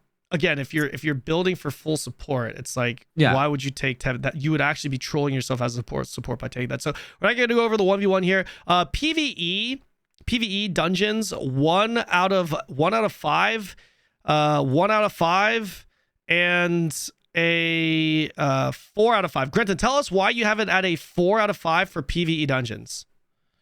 So again, Nature's Blessing. Assuming you don't have like you're pugging, right? You can have a Greatsword player in your group. You can have even a tank player in your group who's chewing through their mana. That's really good. Again, like I mentioned in Island of Terror, you need a bow to cleanse, so you fill that role. So it's one less thing you kind of need to look for. It's a solid all around healer. It's just not as good. It kind of goes back to when we were comparing tanks. We're like, well, we can't put this one as a 5 because it's not as good as XYZ. That's the only reason it's not a 4. All you need in PvE is somebody with a wand. It doesn't matter what their second weapon is. They will get the job done. So to put like staff wand at a 5 and bow wand at a 1, it just doesn't make sense in my brain because all that matters for supports is that they have the wand. So the bow just gives them the extra utility that bow brings, like the endurance and stuff like that. And staff, for example, brings the utility that staff brings, but all you really need is the wand. So I'll be honest, I'm not sure. I'm not sure why I have it at a 3 at a 1 out of 5. I think I originally maybe I accidentally edited this. I was gonna have it at a 2 out of 5. I'm gonna go ahead and edit that. Just to answer quickly, one of the people in chat, bow wand needs a lot of mana regen. This tier list is assuming your gear is min-maxed. Right. So if you're playing Bow Wand, you're probably built for mana regen. So that's no longer really a downside because you're built into it anyways for PvE. Yeah, that's a good point. So I was gonna actually say that the reason why I have it a little bit lower is the mana is because of the mana issues it comes with. I think so. Like best in slot gear, like okay, so if you're building for a best in slot PvE build, no problem. But I think if you're in a more practical sense, if you're in best in slot gear for the sake of PvP, then I think the mana does become a factor, and I think that's kind of how I kind of calculated it in my brain. So for that reason, I actually have it at 2 out of 5. Joey, what are your thoughts? You have it really low. You have it 1 out of 5. What's the logic behind your rating? For Bow Wand, I think As a support. it's the mana. I don't know, because you're sacrificing something to get that mana regen. Right. Whereas in Like PvP, what? you don't want to sacrifice anything. The traits. Right, we're talking about PvE now. We're talking about PvE now, right? Yeah, for the dungeons. Yeah. If you're gonna have a PvE Bow Wand, then you're gonna have to change your build up, which will require more investment in time for the player, right? Whereas other classes, you can have the same PvP, same PvE build, and you'll be fine, right? We're basing it off that. But in terms of like, if you min-max yourself for PvE, it's still gonna be a lot harder to play than Staff Wand. Because Staff Wand can still offer the same or better DPS than a Bow Wand, in my opinion, at least. Yeah, so I think the issue with this one in particular is that the biggest downside, in my opinion, with Bow Wand as a support in PvE is its mana. So to what Grenton is saying, he's absolutely right. You could just solve that by building around it, which is what this is about, min-max gear. But at the same time, like for me, when I had this list kind of made, it was more with like a min-maxed practical build. So like, I don't think anyone's going to really be building a min-maxed PvE build for Bow Wand. It's going to probably be a min-max PvP build for Bow Wand. And in PvE, that build may run into mana issues, which means, you can obviously just swap out a necklace, get an Abyss necklace with mana regen or a belt, and that's fine. And if that's the case, then I actually agree with Grenton in that case, because at the end of the day, by the way, shout outs to Joei in my chat. You can literally fulfill the healer role in a dungeon with a green wand. It actually doesn't take much. So if that's the case, then in a PvE perspective, Bow does offer you bonuses, like for example, like cleanses and stuff like that we were talking about earlier with Bow Staff, Bow Dagger, and PvE. It does bring that to the table, so I don't think it's objectively bad. I think for me personally, and also for Joey, we are just kind of factoring in the lack of mana, the mana issues that you'll run into in a more practical PvP build that you're taking to PvE, because realistically, most people are going to build for PvP and they're going to have a PvP build in PvE because it's kind of too expensive, especially in the early game, to build for both. But if we are talking about min-max for PvE, I think Grenton is right. That's my breakdown on it. So unless there's anything else that you guys want to add to it, I think we should move on to Bow Crossbow. Yeah. Okay, so this is a weapon that I just added on the list because I know everyone's going to be asking about Bow Crossbow, because it kind of makes sense on paper if you don't know anything about the game. You're like, oh, both ranged. Yeah, ranged. Why not? Okay, so I have it out of 2 in large scale PvP and 1s across the board, except for in PvE. Joey has a 1. It's had 1 across the board, except for PvE. He's got it at a 4. And Grenton, you have it at a 1 across the board, except for a 3 in PvE. Okay, so let's start with the PvE real quick first, because I think we're all in agreement pretty much. It's 1 or close to 1 in everything else other than PvE. Guys, why is it better in PvE than it is in PvP? I'll start. It's a worse staff bow. It's like still technically a true range. You have the benefits of crossbow. You have the benefits of bow. You have that higher uptime than, say, if you had a dagger paired with one of these two. But it's just a worse staff bow and a worse crossbow dagger. But it's not like bad. Like we said at the beginning of the video, you can probably clear every dungeon in this game with any weapon combo. You can clear with Greatsword Wand if you want to. It doesn't matter. The PvE in this game is not to the point where you need these hyper efficient builds. Who knows? Maybe when they release the raid in January, that'll change. But as it stands right now, even the tier 2 dungeons, you can kind of clear with pretty much any composition. So it's passable. Yeah. That's why I have it rated where I have it. Joey, your thoughts? You have it at a 4. You have the same rating as I have it.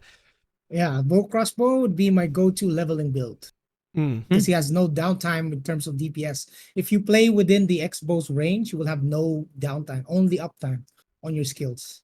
And you also have the mana recoup, the mana conversion, and X-bow to fulfill your mana problems as a bow player. Mm. So not only can you have access to long range damage, you can also have access to mid range and close range DPS from the X-bow.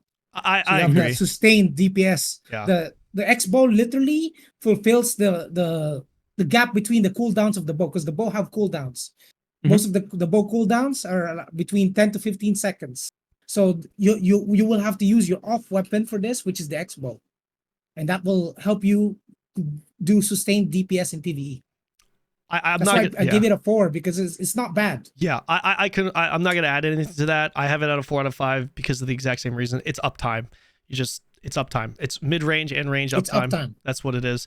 And Epic in my chat, he makes a good point with better. This definitely did perform a little bit better back in the day because the stats were changed. But let's go into the other forms of content here: large scale, small scale, and event PvP. Joey, you have this thing rated at a 1, 1, and 1. I have it rated at a 2, 1, 1, and Grenton, you also have it rated at a 1, 1, 1 across the board. Since I'm the odd man out here, I'm just gonna go ahead and say why I think it's a 2.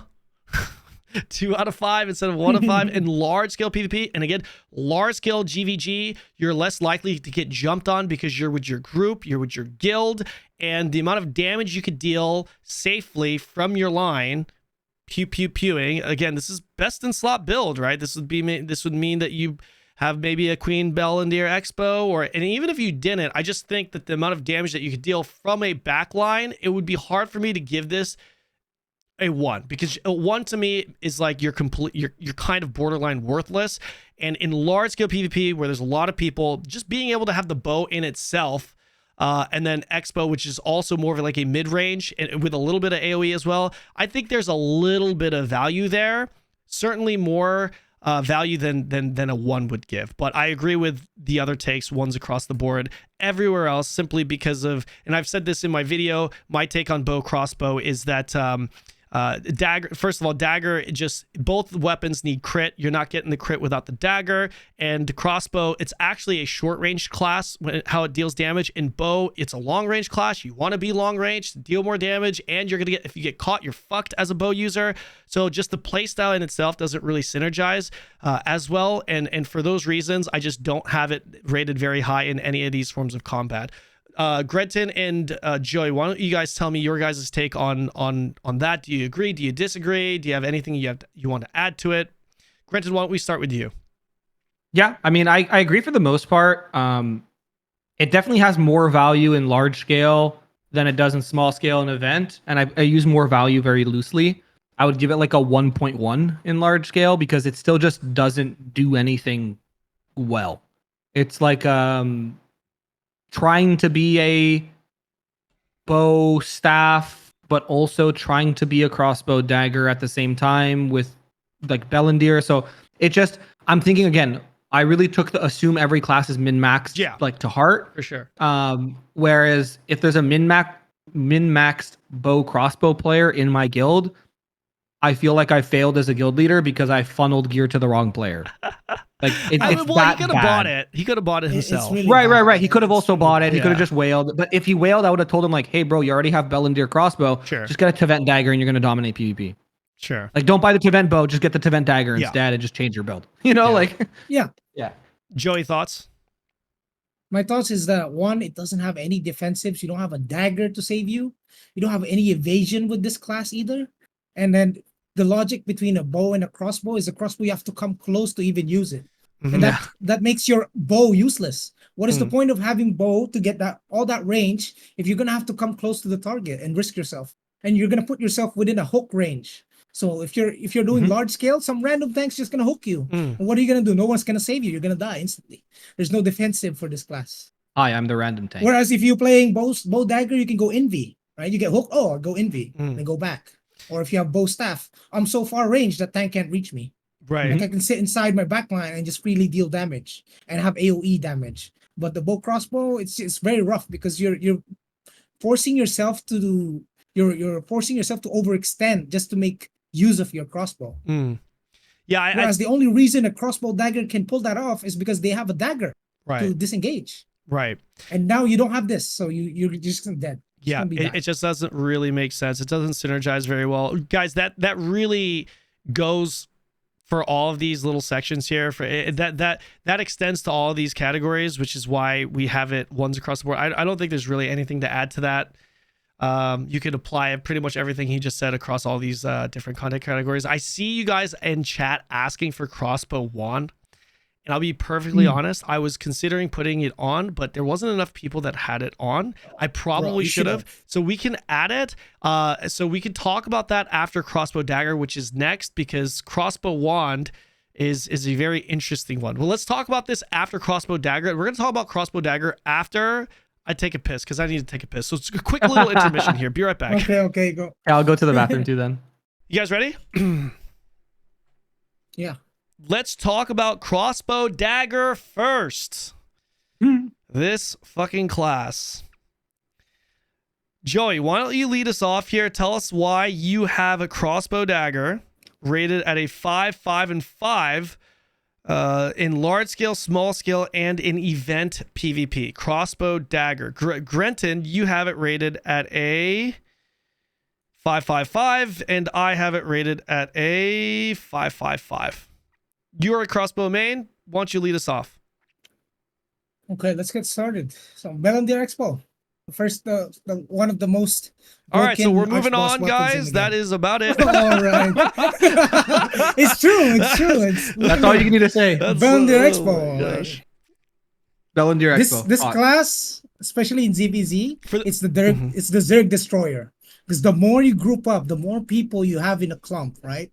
Because I understand why people clump up is because at the start of the game at launch, there's not a lot of AoE options. There was no Meteor back then for staff, right? They didn't have Meteor, so AoE was nearly non-existent. So people would have to kill other players with single target abilities. So people would clump up as a result of that to prevent themselves from getting target individually.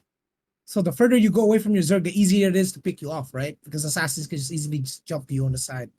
But for crossbow, the more people that clump up, the more people you can hit with your multi-shot, which is the result. And then the result would be the more people you would apply Bellandir Poison on. And Bellandir Poison is no joke. It's one of the most disgusting dot abilities in the game. So it's second to one. So for those of you, for those who are, Jesus, I'm really struggling here. Sorry, I'm really sorry. By the way, I'm like not doing super well, like physically, like IRL, because I've had a lot of shit that I've had to go through in the past week. Haven't been getting much sleep and all that stuff. So please excuse me if I'm stumbling on my words and kind of losing focus and going Joe Biden mode on you guys. I do apologize. Joey, why don't you tell us what exactly the Queen Bellandir Expo does for those who don't know? Basically, it has a 20% chance on any crit hit to apply a dot. One stack that deals like 110% of your base damage, which can go over up 5 seconds. By the way, every second for 5 seconds. So you can have up to 3 stacks of this, which means in min-max levels, when someone has around 15,000 HP, 10,000 HP, you deal around between 1,000 to 2,000 damage per tick per second. Yeah. So if someone has 10k and you hit them with a heavy attack, it can heavy attack. This dot can heavy attack. So if it heavy attacks and your base dot damage at 3 stacks is 1k, that's 2k per second. So that's over 5 seconds, you just killed someone. And all you need to do was put 3 stacks on them. And X-bow being a weapon, a ranged weapon, even though it's a close range to mid-range class, it excels in multiple attacks. It doesn't hit hard per hit, but it hits hard when it puts the dots on you. The dots will kill you. Multi-hits, yeah. It's multi-hits, basically. That's how the X-bow does its magic, you know? Yep. Yeah. If you guys would like to see a showcasing of it, I do have a video of it in my class guide video, a class/weapon guide video, which I can link in the description below. Check that out. You can just go to the Crossbow Dagger section. Anything you wanted to add to that, Mr. Grenton? It's the tank killer. That's Yep. all it is. There is no counterplay that you can do as a tank to live against. And I'm going to exclude SNS Wand from this because I feel like that is to a point where it is going to get nerfed by NCSoft. But if you're a tank that's not an SNS Wand, all you can do is watch your health bar drain if you get it. If you get it, yeah, you're saying range endurance, but you're not building that much range endurance. I mean, maybe in this meta you will for sure, but most tanks are gonna be getting roasted by this debuff. Well, it's about So it weakness, is just- right? it's It's, scary. it's Okay, more so weakness. Weaken resist. Yes, Yeah. weaken I resist. want to add. So it's either you something. build weaken resist or stun resist. So what is killing you more as a tank, and you're just gonna die to the other thing. I can. Go ahead, I want to Joel. add something, right? Because my build right now is an Crossbow Dagger. When I reach rank 1, is I have over 800 weakened chance, over 1,800 critical hit. So no matter how much endurance you build, there's no way you can survive. I'm personally made sure that my build counters that kind of counter build. Yeah. It's But- impossible for you to Yeah, counter a it's- Bellandir. Exactly. It's the tank killer. There's two things that kill me with almost zero counterplay. It is a Bellandir crossbow or a Tevent wand. Those are the only two things that can kill me, and I really just can't do anything about it. I just kind of like, okay, I just respawn and go next. I think for me personally, my take on Crossbow Dagger being 5s across the board here is because purely from a numbers perspective, it is objectively the highest DPS weapon in the game across everything. PvP, PvE, it is just the highest DPS. Okay, that's number one. Number two, the amount of damage that it deals, specifically when it has the Queen Bellandir Expo, and the way it does the damage, it's the best in the game when it comes to DPS. What do I mean by that? Well, it's dot damage. It doesn't require CC. You have AoE with multi-shot. It's just a lot of damage to a lot of people in a very short period of time. And when we're talking about damage and execution, there is no other class that can melt targets, all targets, generally speaking, faster than an Crossbow Dagger. It's extremely fast. Now, I will also say that I think that class is way more balanced than SNS Wand. And the reason why is because SNS Wand won't die.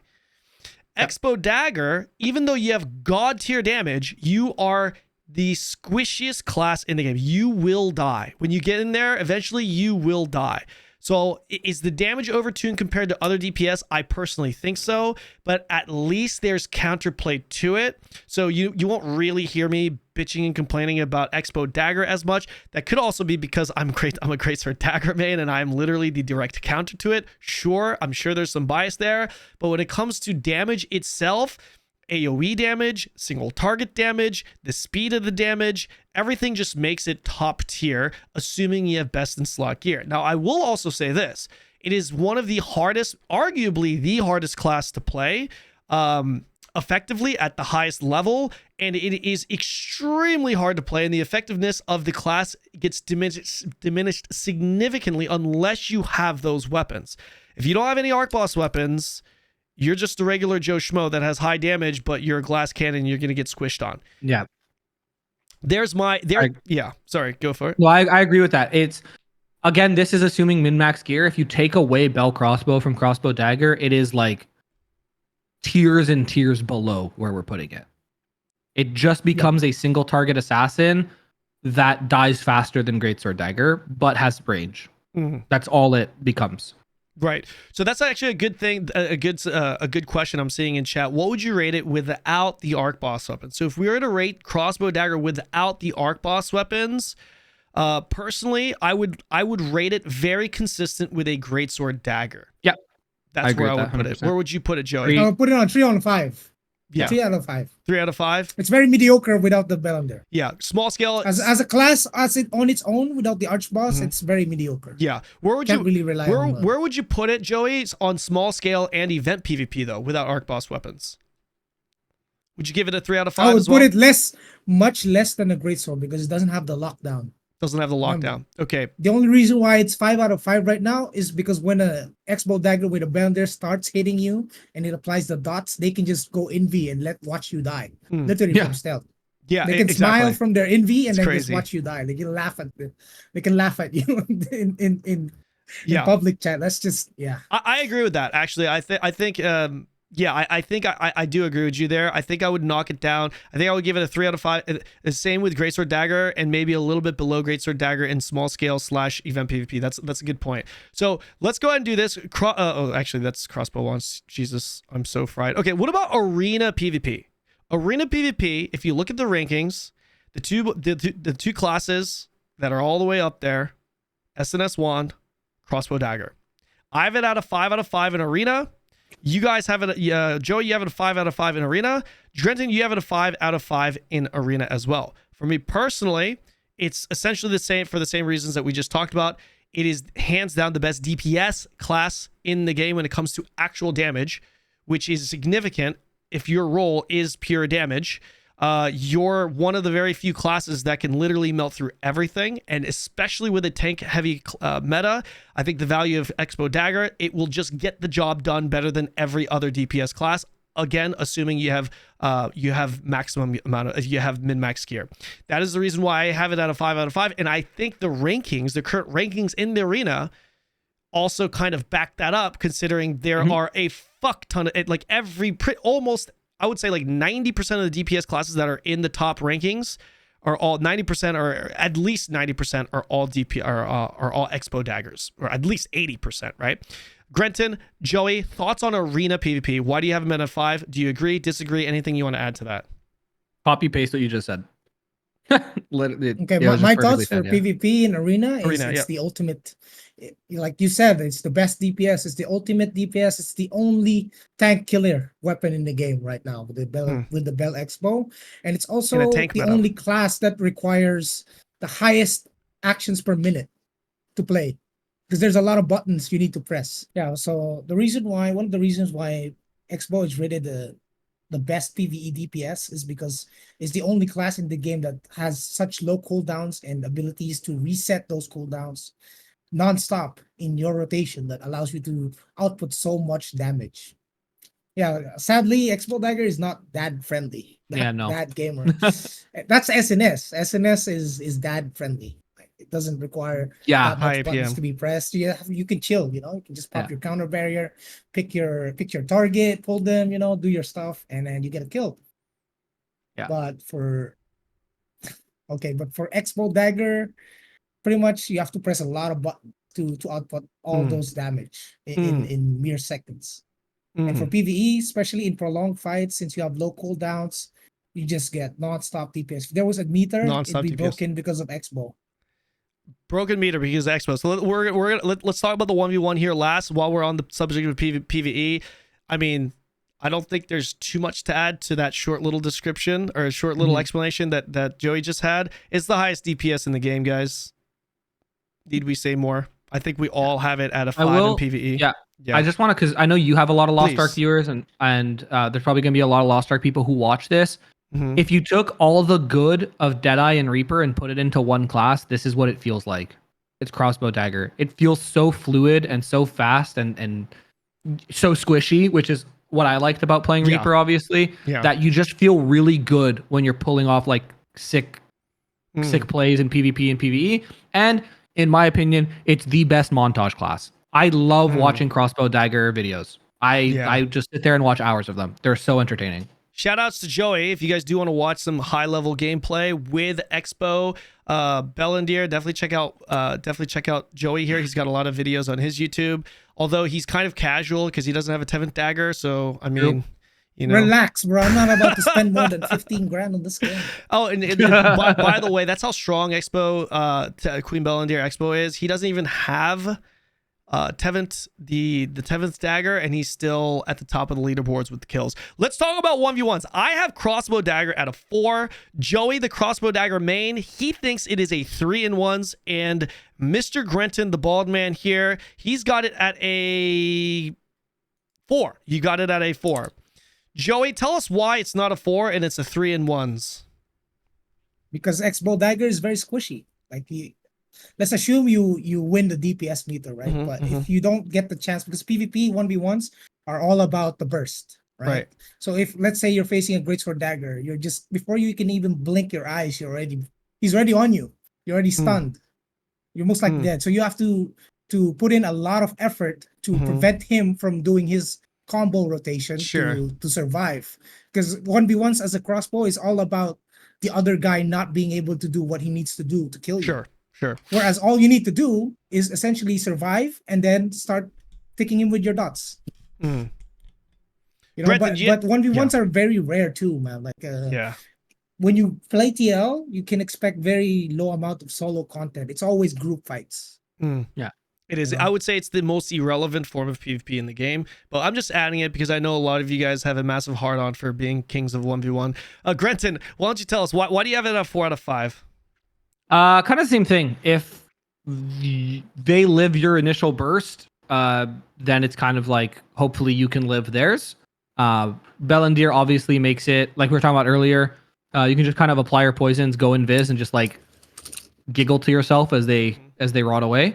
But if they don't die there, then you're kind of very vulnerable. So that's why I didn't put it at like a 5. Like Greatsword Dagger, for example, just has the tankiness to out sustain. And like you said earlier, Kanon, it's the direct counter to a Crossbow Dagger. So if they catch you first, you're dead before you can blink.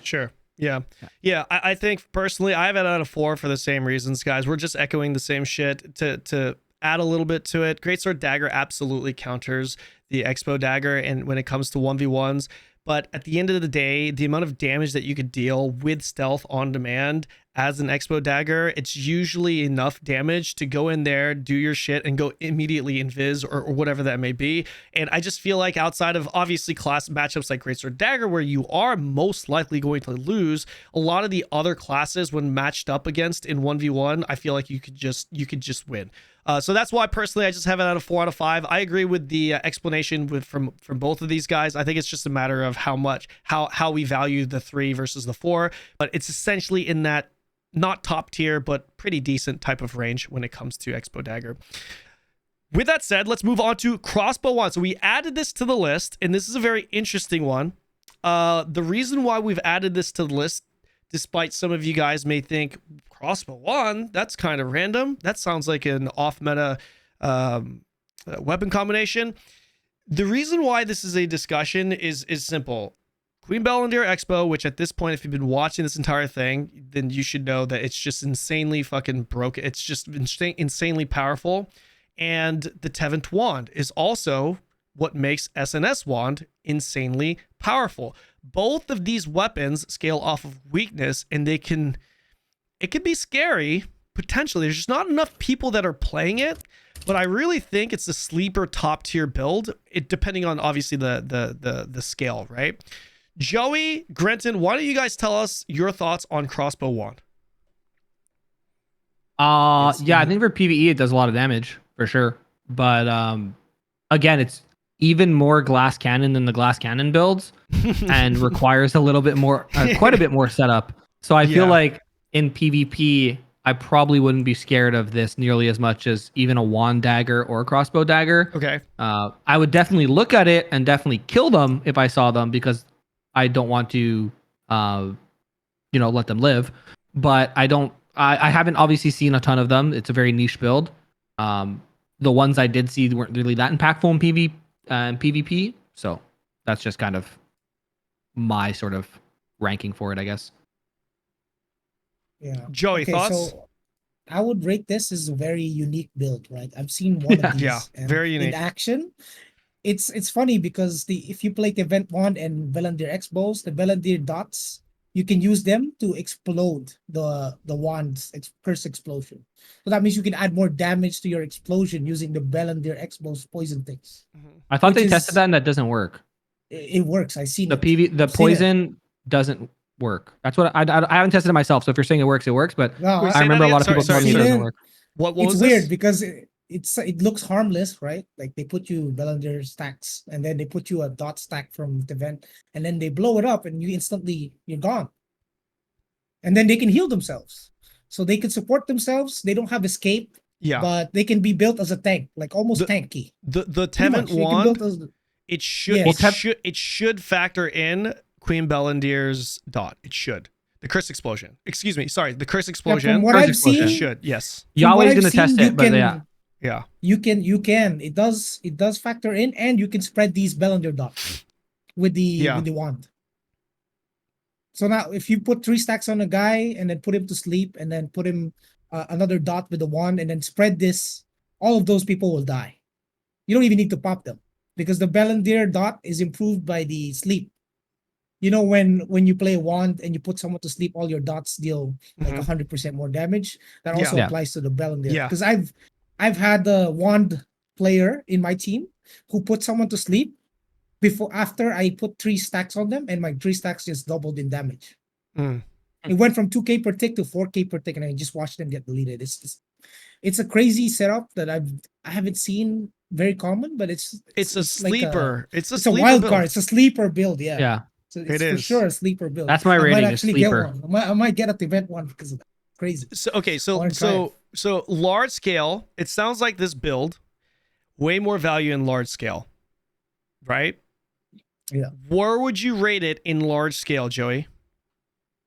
I would give it a 4, man.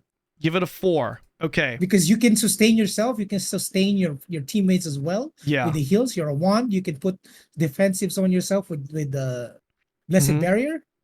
You know, Brenton, and where would you that put helps it a in? lot. Where would you put it in large scale? I'm gonna have to just agree with Joe here because I just haven't seen You enough don't of know. them. Yeah, that's fair. Yeah. That's Yeah, fair. it's so exotic. Like when I've seen one, it's very rare It's to very actually exotic. mark the guy I've seen one. and pay attention Yeah. to what he does. You know, It's like seeing a unicorn. because you don't see a lot of them. It's like a unicorn. It's like a dragon. Like Wow. if they even exist, you know, it's Mhm, very mhm. rare build. Okay, so Norgan is saying you cannot spread the Bellandir stack because it only works with curse. Okay, yeah, but it might still get increased by sleep. Yeah, it does. Yeah, it still gets I'm double. not Yeah, sure it with should. the Yeah. spreading, but that's Yeah. what the guy told me. Okay, so the Sure, curse it's explosion sleep. works, the sleep increase works, but you can't spread it. Okay, that makes more sense then. Guys, Oh, Zutsu's there. He plays it. Okay, cool. it won't spread, but it will double the damage when slept. Yeah. Great. Yeah. Basically, Great, okay. Jutsu played it. Yeah. So, guys, this may be a little bit of a hot take here. Okay. This may be a little bit of a hot take. But personally, large scale, only large scale, by the way, I'm in between a 4 and a 5 for this. And this is based off of paper. I've only seen one myself, but this is based off of what's written on paper and based off of obviously what Joey's saying and his experiences. The value of having both Queen Bellandir Expo, Tevent Wand, and off heals for your clump, to me, this is a class that could potentially change the fight, right? Like a well-timed meteor, like well-timed meteors, well-timed curse bombs, they can literally change the tide of a fight. And I don't see why this weapon build would be any different to that. So for me personally, I'm going to put it somewhere between a 4 and a 5. I don't know which one I want to write, so I'm just going to go ahead and write a 4.5. Okay.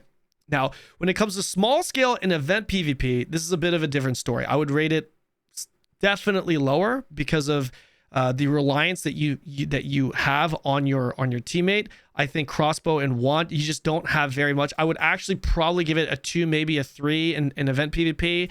And small scale PvP, I'd probably give it like a 3. I think maybe I'll give it a 3.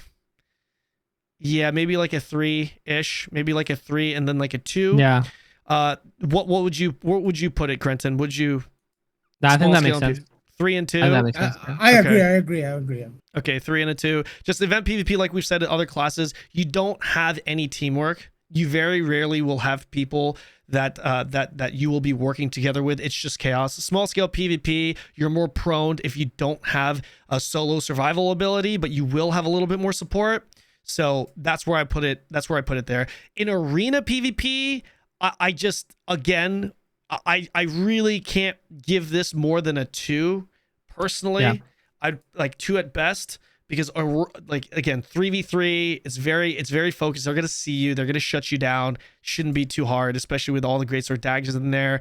Grenton, where would you put it in arena? I think that's the same. You don't have like the get out of jail free cards that Dagger give you, but you still have like the damage. So if for some reason they ignore Sure. you, you're going to be a unit, but odds are Right. they won't. I So think maybe two's like fair. maybe like a low elo hero, but even then you're not really getting the value of the AoE. If you are able to get an AoE, where would you put it in arena 3v3? Joey, wait. Oh, I put that in the wrong thing. Joey, where would you put it? I'd give it a 3, man. You give it a 3 in simply arena because PvP? simply because like someone said, endurance. If people are stacking endurance Mhm. and you need to crit as a Bellendir user, you're not gonna get those crits because the dagger doesn't give you the crit. You don't have the dagger. You're playing wand. Okay, so moving on, just so that we don't make this a 7-hour video. 1v1s, 1v1s. Joey, why don't you tell us, where would you put Crossbow Wand in a 1v1? This is very Yeah, I interesting. fought one in 1v1, but since This they is don't really have a interesting. dagger, they can sustain themselves, sure. You have to keep in But mind, it you're depends not gonna always be fighting Greatsword Daggers in 1v1. Just keep that in mind. Yeah, I know. Yeah. Keep in mind because you can shadow strike a wand X-bow. Absolutely. Right? If And you then they silence them, you lock them out from using any defensive. Right. So basically, you can just kill them right then and right there in one Mhm. combo. Yeah. I rated a 2. Rated At a least. 2 I and would agree. 1s. Grenton 2. Not completely useless, but yeah. Against some meta build, like against the best DPS build, it won't scale that well. I agree. I'm gonna give it a 2. PvE dungeons, where would you put this? Oh, I've seen a healer play Crossbow Wand, so I'll give it a 3. A 3? Okay. Yeah, I'll give it a 3. Grenton, your thoughts? I'm just gonna agree with him because I've never seen one in PV. Okay, So- I'm gonna give it a 4 because the one that I did play with did have this setup, and I played with him. I might have been one of you motherfuckers in chat. I would give this. I'm actually kind of leaning towards a 5 because that party, because he joined, it was juiced.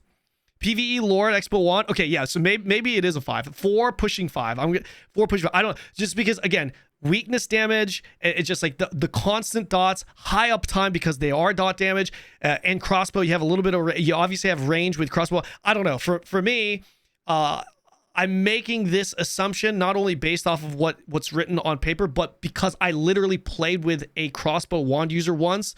And that dude entering our group juiced our DPS in the raid. It was kind of insane.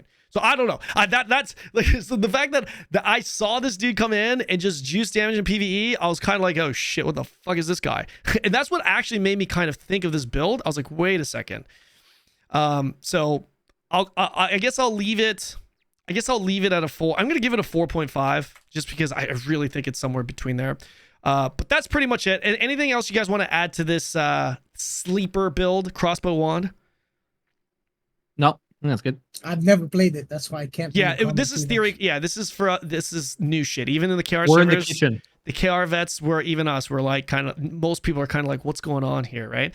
All right, so Staff Dagger. We've got 3 classes left. Staff Dagger. This is going to be a very mainstream build in the West, in my opinion. I have it at a 4 in large scale, small scale, and event PvP. Joey, you have it at a 4. You have the same rating. And Grenton, you have 5s across the board. Joey, why don't you tell us why it's not a perfect 5 in your opinion? Cooldowns. Your uptime on your burst on your meteor is it's a one bomb, then you pull out again, kind of setup. Whereas other classes, they can constantly, like, if you compare it, let's say, to an X-bow dagger, right? Multi-shot cooldowns.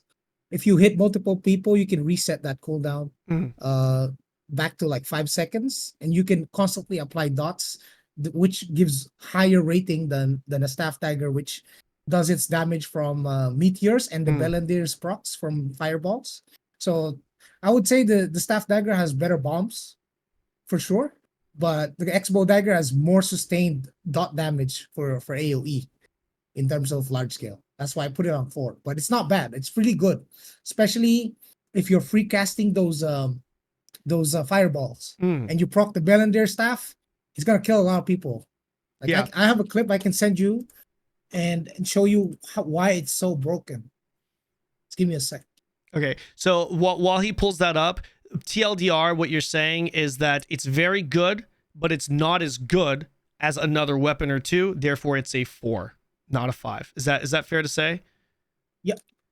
Grenton, your thoughts? You have it at a perfect 5. What's your breakdown? As a shot caller, I think Staff Dagger is the best weapon combo in the game for large scale, like full stop. And maybe it's PTSD from fighting Mist, but again, we're assuming Bis gear. That means my Staff Daggers all have Bell Staff and all have Tevent Dagger, which means they Meteor Bomb, they go stealth again, they Meteor Bomb, they go stealth again, they Meteor Bomb, and if in the event that the cooldowns, it's Judgment to kill tanks, Chain Lightning if it's raining, smoke screens to control the battlefield as well to disengage. There's so much utility that a good Staff Dagger player brings. And in a large scale environment with a tank that can set up clumps for Staff Daggers, I hear Joey's sort of argument that there's more sustain on crossbow, but with a good tank that can set up clumps, you don't need more sustain because everyone's already dead. Basically, I just linked the video on the Twitch chat, so you can see it. You can even play on your stream if you want. It's one of our. They're gonna make it night again, I think. Bellendier. He's pretty much Rice, our best. Rice, I know Rice. Yeah, he's really look, good. He's dropping 3 fireballs, as you can see. As he disengages, he gets like pop, boom, 4 kills straight up. Yeah, just Bellendier, from the XCD. Bellendier proc. Yeah, and then it goes on because this is a 30-second clip, as you can see here. We're holding a choke, and they're trying to push in. Look how he does here. He targets the mob, and because the fireball spreads, look at how many people dies. They just keep dying nonstop. This is a Staff Dagger, right? I love Rice. He hasn't used his meteor yet. Here, there it is. Meteor goes down. Boom. Another 5 kills. He's got like 20, this is my 20 kills from a 30 This second is my clip. point on why Staff Dagger I think is the best weapon combo for large scale. Like if I wasn't playing I'm only playing tank because I shot call. That's the only reason I'm playing tank. If I wasn't playing tank, I'd be a Staff Dagger player. By the way, I know this is completely off topic here. Well, not completely off topic, but you see that class just do that? FYI, there's a lot of other classes that have like a similar level of impact or potential impact. That's why I have Greatsword Dagger listed so low in large scale, because Greatsword Dagger can't do that shit. Okay. It can't do that shit. Okay, so good point. All right, so it sounds like everyone is in agreement with what it could potentially do. It's just a discrepancy of like the difference between a 4 and a 5. Personally, I gave it a 4 rating simply because, yes, with min-max, I feel like there is a little bit of difference between min-max gear and a min-maxed player. I think in a perfect world with high skill cap guild, high skill cap players that are built correctly, I think that the potential of a Staff Dagger can absolutely be a 5. But realistically, I just don't think, like, realistically, an Expo Dagger versus a Staff Dagger, I think the Expo Dagger is going to have a higher chance and will often have a higher chance to have a larger impact in these organized fights, simply because it is more difficult to pull off that high level play with Staff Dagger. It requires coordination. It requires synergy. When you pull it off, it's insane. But the likelihood of most people being able to pull that off, most people / most guilds, is not many. I assure you, when you guys do your GVGs on your servers, there may be 1 guild, 2 guilds tops, maybe not even a single guild on your server that actually has the coordination to pull off what Grenton just said, which is why you have to give the respect to some of these guilds like the Grays Alliance that are able to actually pull this off. And that's not to undermine. I'm sure there's plenty of NA guilds, big dick NA guilds, that will be able to pull it off. But I'm talking about the majority of the guilds when they're warring. If I had no idea and I just had this random guild and I had to gear them out, I would give them an Expo Dagger Bellendier, because it's going to be easier to pull off that large impact, that big play that could change the tide of the fight, than it would be with a Staff Dagger. So for that reason, I have it at a 4 under Expo Dagger, but the potential is certainly there. Yeah, I also want to add something. Like, remember that clip you posted in your guide, on your ultimate class guide, when you showcased the Tevent Dagger for Expo? Yes. That's the only class that can wipe a Zerg alone. True. Because you remember that was during the time before they nerfed multi-shot. Because you could spam it. You could spam it like it was a shotgun. And you can wipe a Zerg alone if you have a Tevent Dagger. That in itself, in and of itself, is broken. Like the nerf that's good. It's good that they nerfed it because that's just insane. Like staff dagger cannot wipe a Zerg on its own, but an X-bow dagger during that time can. Yeah. So that's why everyone was crying about Bellinder. So a little bit of so I see a lot of you guys, most of you guys that haven't played the game or new to the game, you guys are asking, well, you guys are keep talking about these arc boss weapons. What is the likelihood of even getting it? Is it super rare? Is it pay to win? The reality is, guys, the arc boss weapons, the most powerful weapons in the game, for the most part, not all the pieces, for the most part, they are controlled by the guilds. They're controlled by you, by the people, by us, the people in here. Guilds get these weapons and they decide who to give it to, whether they sell it, whether they give it to someone of value, whatever that may be. So that's the one thing that's a little bit more interesting and different about Throne and Liberty, where the best in slot gear is not you have to be insanely lucky to get it. It's not you have to just be a complete whale to get it, like an Esther weapon with Lost Ark. It is I don't want to say 100%, but it is majority player driven. So yeah, if you're in the guild and you're value, maybe you get it for free. Most people in this chat that have arc boss weapons have gotten their weapons for free. Yeah, so most guilds, like competitive PvP guilds, are not going to be selling the good arc boss weapons. They're going to be giving it to their members, to the news. But what Kanon said is really cool, because while you don't have to get lucky to get it and you don't have to whale to get it, you can still choose to do so. So the arc bosses, some of them, they spawn during peacetime as well. So you don't have to PvP. You'll go into a portal and your entire guild can go into the same portal and try to get as much contribution on the boss to get a arc boss weapon, even if your guild's not part of this big alliance or this big PvP guild. So you can still get it free to play. Yeah. You can still whale for it, or you can just get it by being in a good guild that dominates the server as well. So like, they're a lot more attainable than most people think. Early game, you're only really going to see whales and like the big PvP guilds who have them. But now at this point where we are now, I think I see more Crossbow Dagger players with Bell Crossbow than without. I would actually disagree that in the early game, you're going to see more whales with them. I think you're going to see them whales or big guilds. Yeah, or big. I think you're going to see them, like, they will absolutely be given to the big guilds. And if you whale for it, it's because that big guild made it so that you have to whale for it within the guild to get it. Which, by the way, if you do that, then everyone in the guild gets that Lucent rather than, you know, it just going randomly. So it's a very interesting dynamic, to be perfectly honest. And for those of you who are thinking, well, if you get it, won't guilds, if it sells for that much, won't you just sell it? No. Throne and Liberty, the game revolves around GVG, PvP, and especially early on, having arc boss weapons can be the difference between winning fights and losing fights. And the more you win, the stronger your guild, the more you'll farm. So that's kind of how it goes. Like if your guild gets one and you're like, hey, should we just sell this for currency? Chances are probably not, because you're going to want to keep it to stay in power to farm more. And that's kind of how it works with Throne and Liberty when it comes to these arc boss weapons. Let's move on so this doesn't take too long. I'm sorry. Too ranty on my end. Staff Dagger. So Staff Dagger, large scale, small scale, and event PvP. We have Forza Crossbow. So Arena, I think we talked about that, right? So Arena PvP, Staff Dagger, I have it at a 3. Arena PvP, Staff Dagger, you have it at a 4, Joey. And Arena PvP, Grenton, you have Staff Dagger at a 4 as well.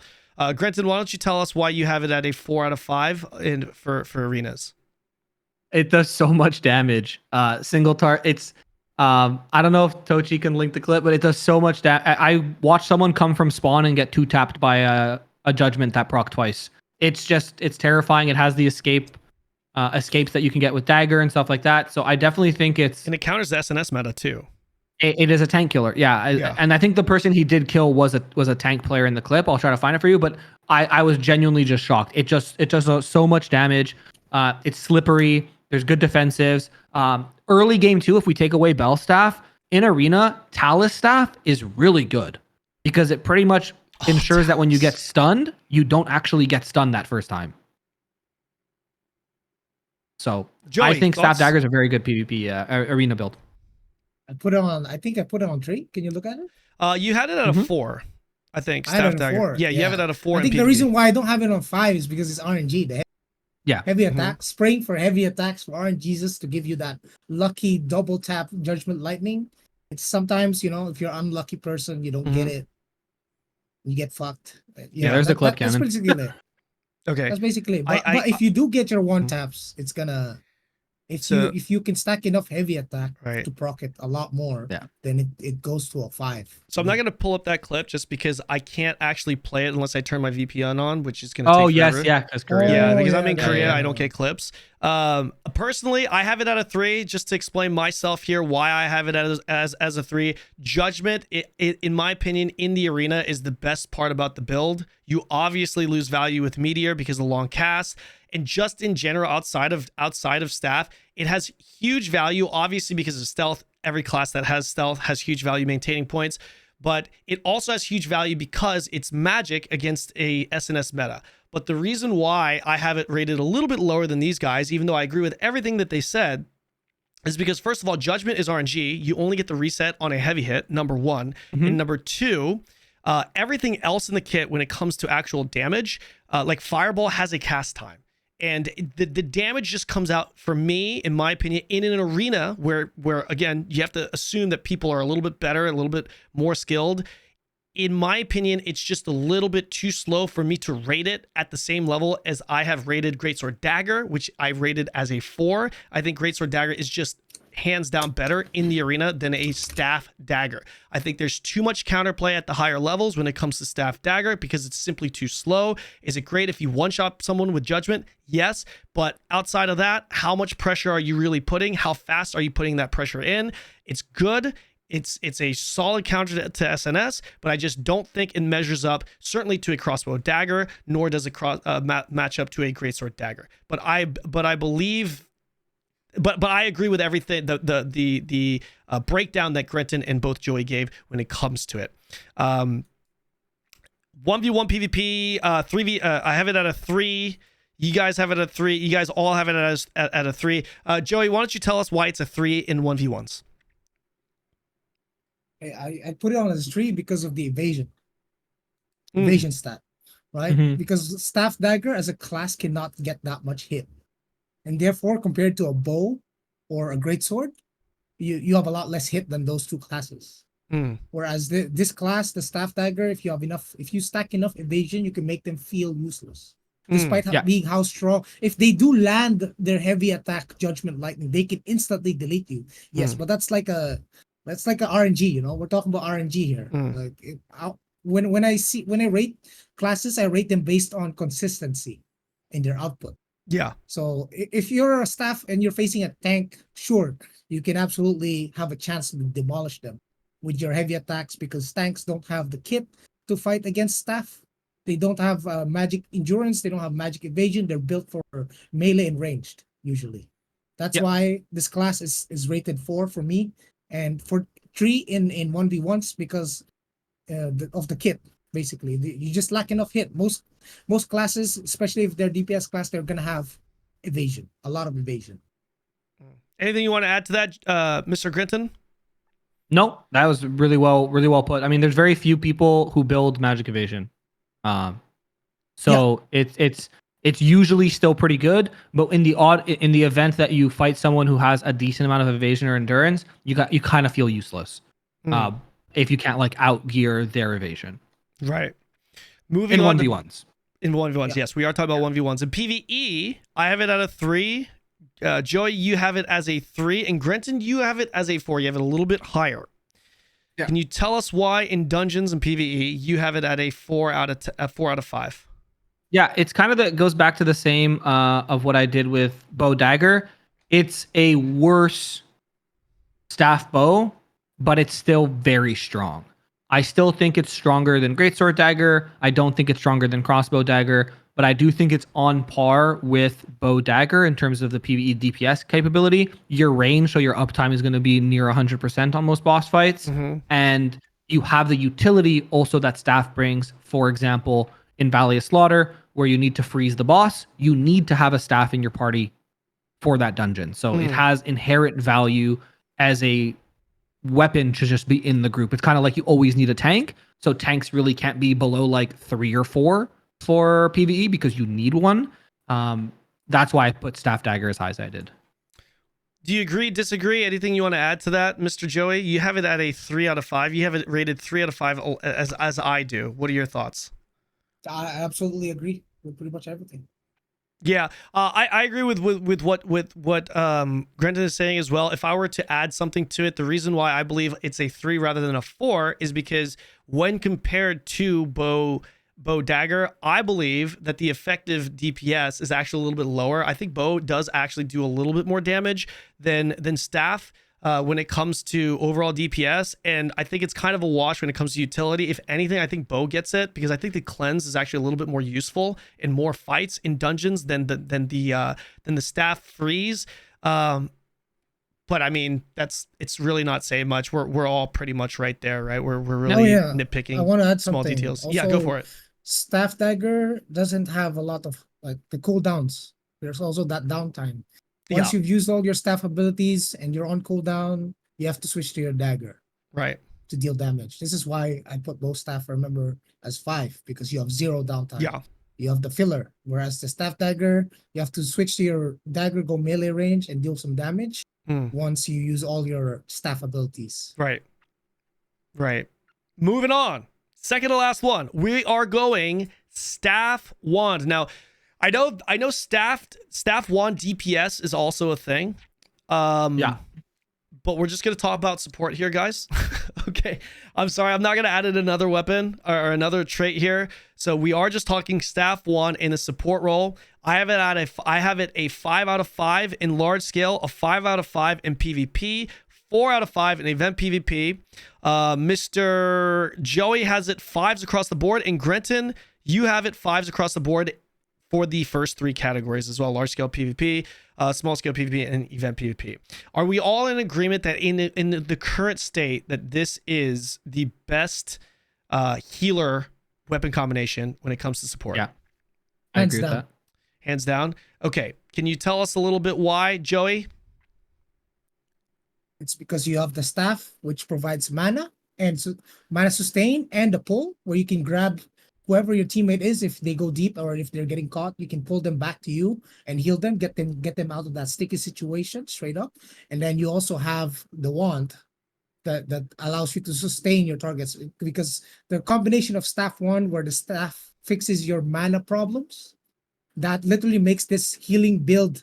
It literally fills all the gaps, right? Like, people will say like, oh, is it better than SNS wand? For healing, it is. For healing, absolutely, because the SNS wand, it lacks in the mana department.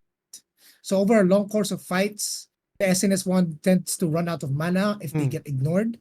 That's why in the arenas, the only way you can counter an SNS wand is if you never hit them. You just completely ignore them until they run out of mana trying to heal their teammates, and then you pick up the fight from there with 3v2. Which, by the way, I know we're not talking about SNS Wand because we already talked about it, which, by the way, what Joey just said is precisely one of the major reasons why it's completely broken in God tier and arena. Because not only is it a healer tank that can one-shot, but if you let him sit there, even if he runs out of mana, if you're literally giving him an opportunity to just continually score points for his team, because the game design is, the arena PvP design is like that. That's one of my biggest discrepancies. That's one of my biggest issues with the arena design, because it incentivizes that type of build where you literally just sit there. It's like, usually if a tank does no damage, or if there's a tank that's unkillable, you just ignore them. But the problem is you can't do that in arena because they just stack points, and every 30 seconds they're just scoring more points for their team. Sorry, it's a little bit different topic. Sorry, I apologize for interrupting. Joey, if you're finished, I'd like to turn it over to Grenton. Let him add some of his thoughts with staff wand support. Yeah, I'm finished. Yeah, so same thing what Joey said. I think there's the strongest pure healer in the game in terms of the utility it brings, as well as the healing it can output. As a shot caller, I have 2 healers in my group. They're both SNS. They're both staff wands. I get 2 pulls as a shot caller. Obviously, the most important thing in large scale is that your shot caller isn't running back to the fight and can continue to shot call. So I have 2 pulls. I have the healers the healing me as well. It's so good. It's just it's hard to put into words how good that combo is right now. So I'm curious to see what NCSoft's going to do, because they did say they want bow wand to be like the true support. True support build, so like, how do you make it better than staff wand? That's what I'm trying to think of, because staff wand is just so good in the utility it brings, as well as just the healing it could do, and it can even actually put out some decent single target damage as well. Right.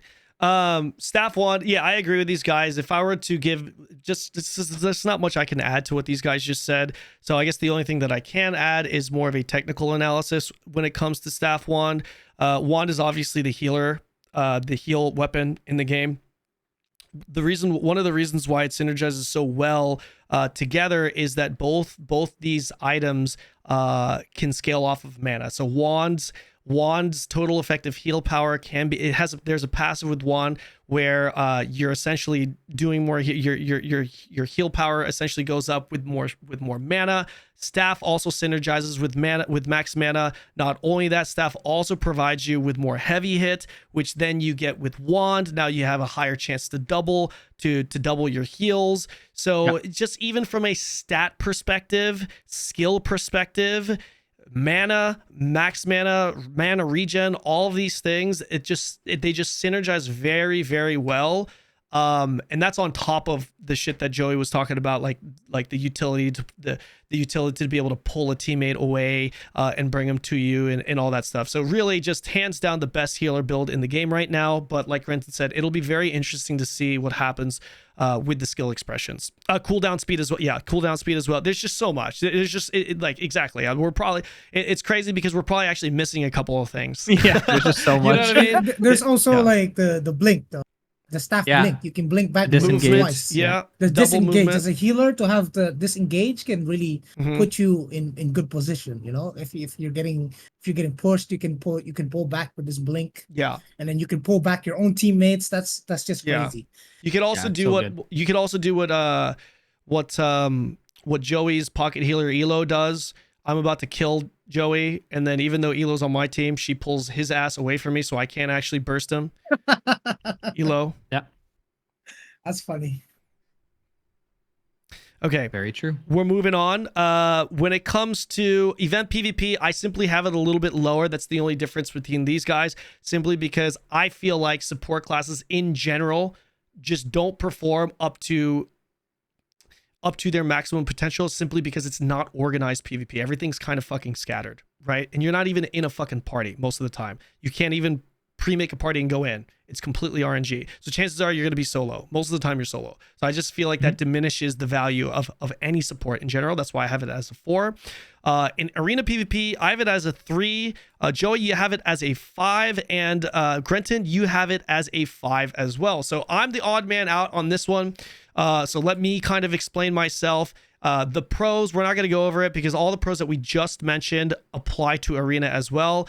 I personally think currently, again, the wand would now be a support wand. It wouldn't be like a Tevent wand. I think with what's happening in the game right now with the meta, and just how arena is designed, I think a full support role in the arena is not as good as it should be because of SNS Wand, because of Greatsword Daggers, because of Expo Daggers, all classes that can one-shot the staff wand and prevent and just remove it from the fight completely if you're organized. It's just, in my opinion, it just loses its value a little bit in organized arena PvP right now. Therefore, I have it rated as a 3. When it comes to 1v1s, it's a healer. We all have it at 1. There's no point even talking about it. And as PvE, I don't think there's much reason to talk about it either. It's the best healer in the game, so naturally, it's going to be the best healer in PvE as well. 5s across the board there, right? Okay, so we're moving on. Last weapon, we've got Wand Dagger, and this is a DPS variant. If we were to talk about the support version first, let's just get a quick TLDR breakdown of the support version of Wand Dagger. I personally don't think it's great because it runs into some serious mana issues, and if you don't have mana, then you can't heal. It's that simple for me. I'm not a big fan of it, especially when you have the other support options. We're talking about full support here, not some kind of hybrid thing. We're talking about full support. Full support. Grenton and Joey, what do you guys think of a full support Wand Dagger? Wait a second. Is he muted? No, I can't hear. I'm good. Okay. Oh, shit. I was like, did something mess Joey up? was muted? Yeah, Joey's muted. Yeah. Okay. Go ahead, Joey. Okay, Yeah. So I personally tried One Dagger as a support, Mm-hmm. and you run into mana issues, 100%. Yeah. Like the healing is there, is really good because the heals can crit. In my experience, I've seen big numbers. They start critting. The You can crits, heal yeah. someone from low HP to full, and you can have envy. But the problem is, over the course of a longer fight, you run out of mana, and that's the problem. If they don't attack you because you're trying to stay in invis and wait for your cooldowns and just overall kite them, you end up with very low mana sustain as a Wand Dagger. But I don't know if someone built it correctly, then maybe they can fix this mana issues. Possibly. I'm not a professional Wand Dagger player. I'm just saying I tested this in PvP as a support, not as a bomber, and that's the issue that I ran into, like the mana issue. Mm-hmm. But Grenton. if you work towards bursting the other guy first and you end the fight within 30 seconds, you won't have to experience those problems. That's true. It kind of copy paste what he said. Yeah. We're talking if the about fight's short, full heal. go ahead. Yeah. We are talking about full support. Yeah. Yeah. If the fight's short, then I think One Dagger is actually kind of like busted. It's For kinda sure. king. For sure. But anything that involves like a sustained fight that lasts like a minute or longer, then it's like, okay, well, your value just crashed. Yeah. Yeah. Absolutely. But I mean, One Dagger also, even as a full support, has a lot of killing potential. So it also serves as like a pseudo setup. You can still Wand Bomb with full support One Dagger as well, which can take that like 2-3 minute engage and turn it into a 45-second engage instead. Sure. Right. So let's talk about the DPS version. There's a lot of people that are interested in playing in this. They're calling it the Stealth Bomber. It's a highlight montage. Bomber. It's crazy. The sleep bomber, yeah. The sleep bomber, where you go in there and you literally 1vx and you feel good about yourself, and your entire guild is like, oh, Grenton, fuck you, look, bro, Grenton carry, like the fucking highlight montage where you just feel like you just won it for your entire fucking guild in large scale. It feels great. However, it's not the easiest to pull off. A lot of people don't realize that, and a lot of people also think you could do it constantly. You can't. There are cooldowns in this game. When it comes to large scale, small scale, and event PvP, I have One Dagger at a 4 for those 3 content categories. Joey, you have it as a 3 for large scale and 5 for small scale and event PvP. And Grenton, you have it also as a 3 and 5. You have the same rating as Joey. Yeah. Joey, why don't you tell us, why do you have it as a 3 in GVG and then 5s in smaller scale / event PvP? That's because how many times do you have to attempt to actually successfully land a bomb? It's the difficulty. That's the curve right there. If you can pull it off more often than not, then usually it's like you get 5 kills and then die 10 times trying to do the bomb. You know? yeah. It's a trade-off that you have to consider when you rate this class for large scale, because people will be watching out for you. If they know that you're a One Dagger bomber, they'll be feuding you. They'll know your name. They'll be looking, and all that factor. You know, all that factors in the consistency of this bombing class. It's not that consistent. And you can do five attempts and maybe only 2 of them succeed realistically, even if you are a skilled bomber. That's just how hard it is to pull off. Yeah. Grenton. That's why So that's I 100% agree. And large scale, like he said, at least for me, any group that I've shot called had all the Wand bombers feuded, and the only job of most of my Greatsword Dagger players was the moment they came out of stealth, they were shadow striked. And if you're playing against an organized group, and that's with a bunch of people who are on 200 ping, right? 150 ping, 200 ping, because we're playing on Korea. When you eliminate the ping factor, it just makes spreading and not getting clumped up for wand bombing so much easier, because no one's gonna like assign a Queen Bellendir SNS to clump someone for a wand bomb like they would for a staff bomb, right? So playing against good players, you'll have a lot more trouble getting these wand bombs off than if you're just playing like large or small scale or event PvP, because it's just less coordinated, it's less organized, so you can capitalize on the fact that they're not expecting you. Where in large scale, we're expecting you. So the moment you come out of stealth, you're probably dead. Yeah. Okay. So True. I agree with everything you guys said. I think for me, rating it as a 4 instead of 3, it's just a difference of it's a difference of opinion when it comes to how easy or difficult it is. I personally believe it's a little bit easier in large scale, especially something like a siege, to actually pull off that combo, just because of the amount of people that are there, the amount of targets that you're kind of focusing on, and simply because of where you are, right? Like you can actually, there are instances where you can actually curse bomb. Well, obviously not a full curse bomb, but you can deal significant amounts of AoE damage within a safe range, right? Like if you're in your backline, you don't always have to go full kamikaze stealth in their line to do it. And if you did, by the way, in large scale, of course you're just going to insta die. Of course you are, right? So, like I said, I really agree with everything they're saying. It's just a matter of how difficult do we really think it is to effectively get this off, which is actually why I don't have it rated as high for small scale, because I think with small scale, it's easier to actually focus these Wand Dagger users, and it'll be easier for people to actually shut them down. Like Greatsword Dagger users, they really shine in small scale skirmishes, and if you see a Wand Dagger user, I just think that you are going to get locked down faster in smaller scale than you would in larger scale. So it's just a matter of opinion, difference of opinion when it comes to it. But the concept, I think we're all in agreement. Arena PvP, I have it at a 5 out of 5. You have it at a 5. We all have it at a 5 out of 5. Grenton, tell us why it's a 5 out of 5 in Arena.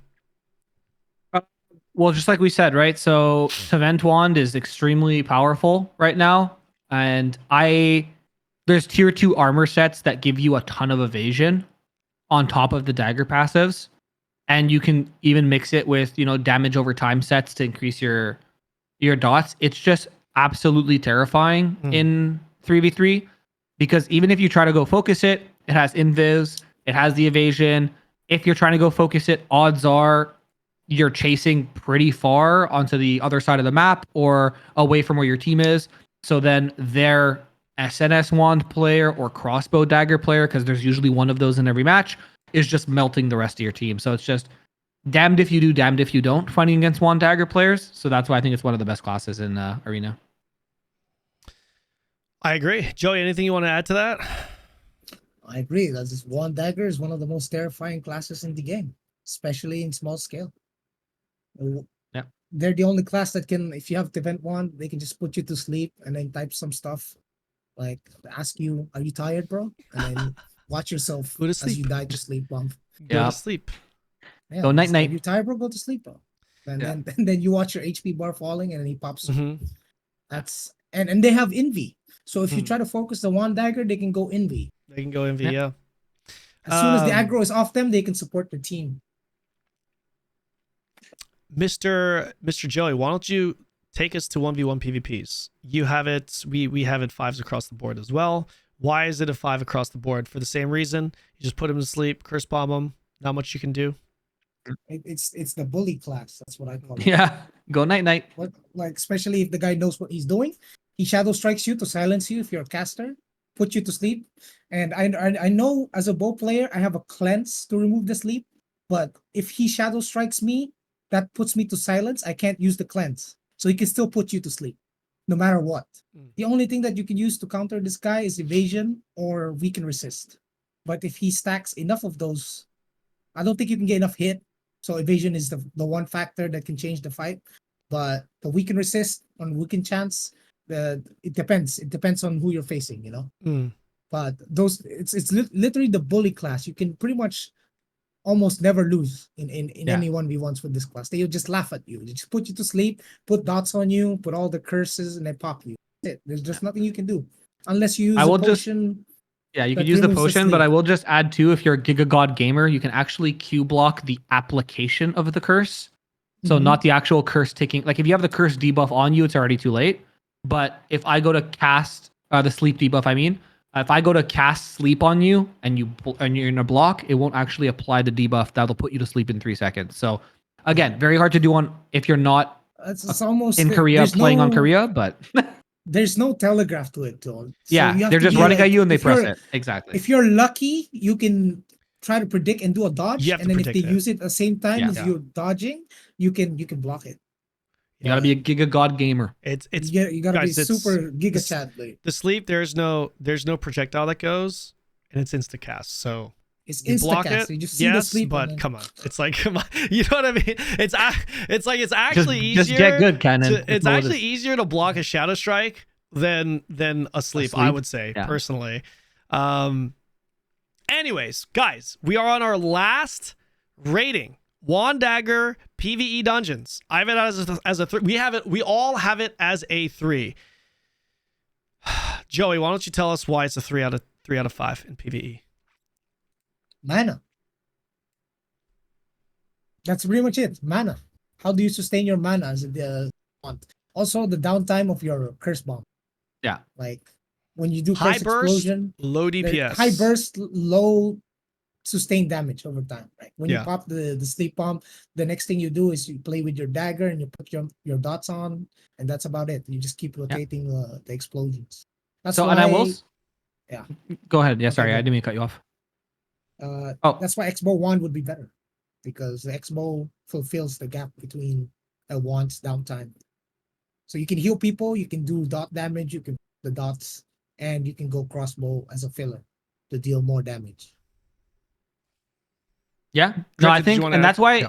Yeah, I just want to add it because I come from like a very competitive rating background. So like when I started playing Lost Ark, not having damage meters at the beginning was weird. In this game, not having damage meters is weird because there are classes that have high burst, low sustain that really crank. Like for example, in WoW, there's Unholy DK that when your army's up, you're doing a ton of burst damage, and then for the next 2 minutes, you're not really doing much. You're just kind of getting your cooldowns back, and then you go again, and it's one of the best DPS classes in the game. So I think that our perception of its DPS in PvE is low because it has insane burst. I've seen someone hit I think it was like a 60k curse bomb in PvE, which is kind of wild. Yeah, kind of wild. And then they just don't do anything until the curse bomb's up again, right?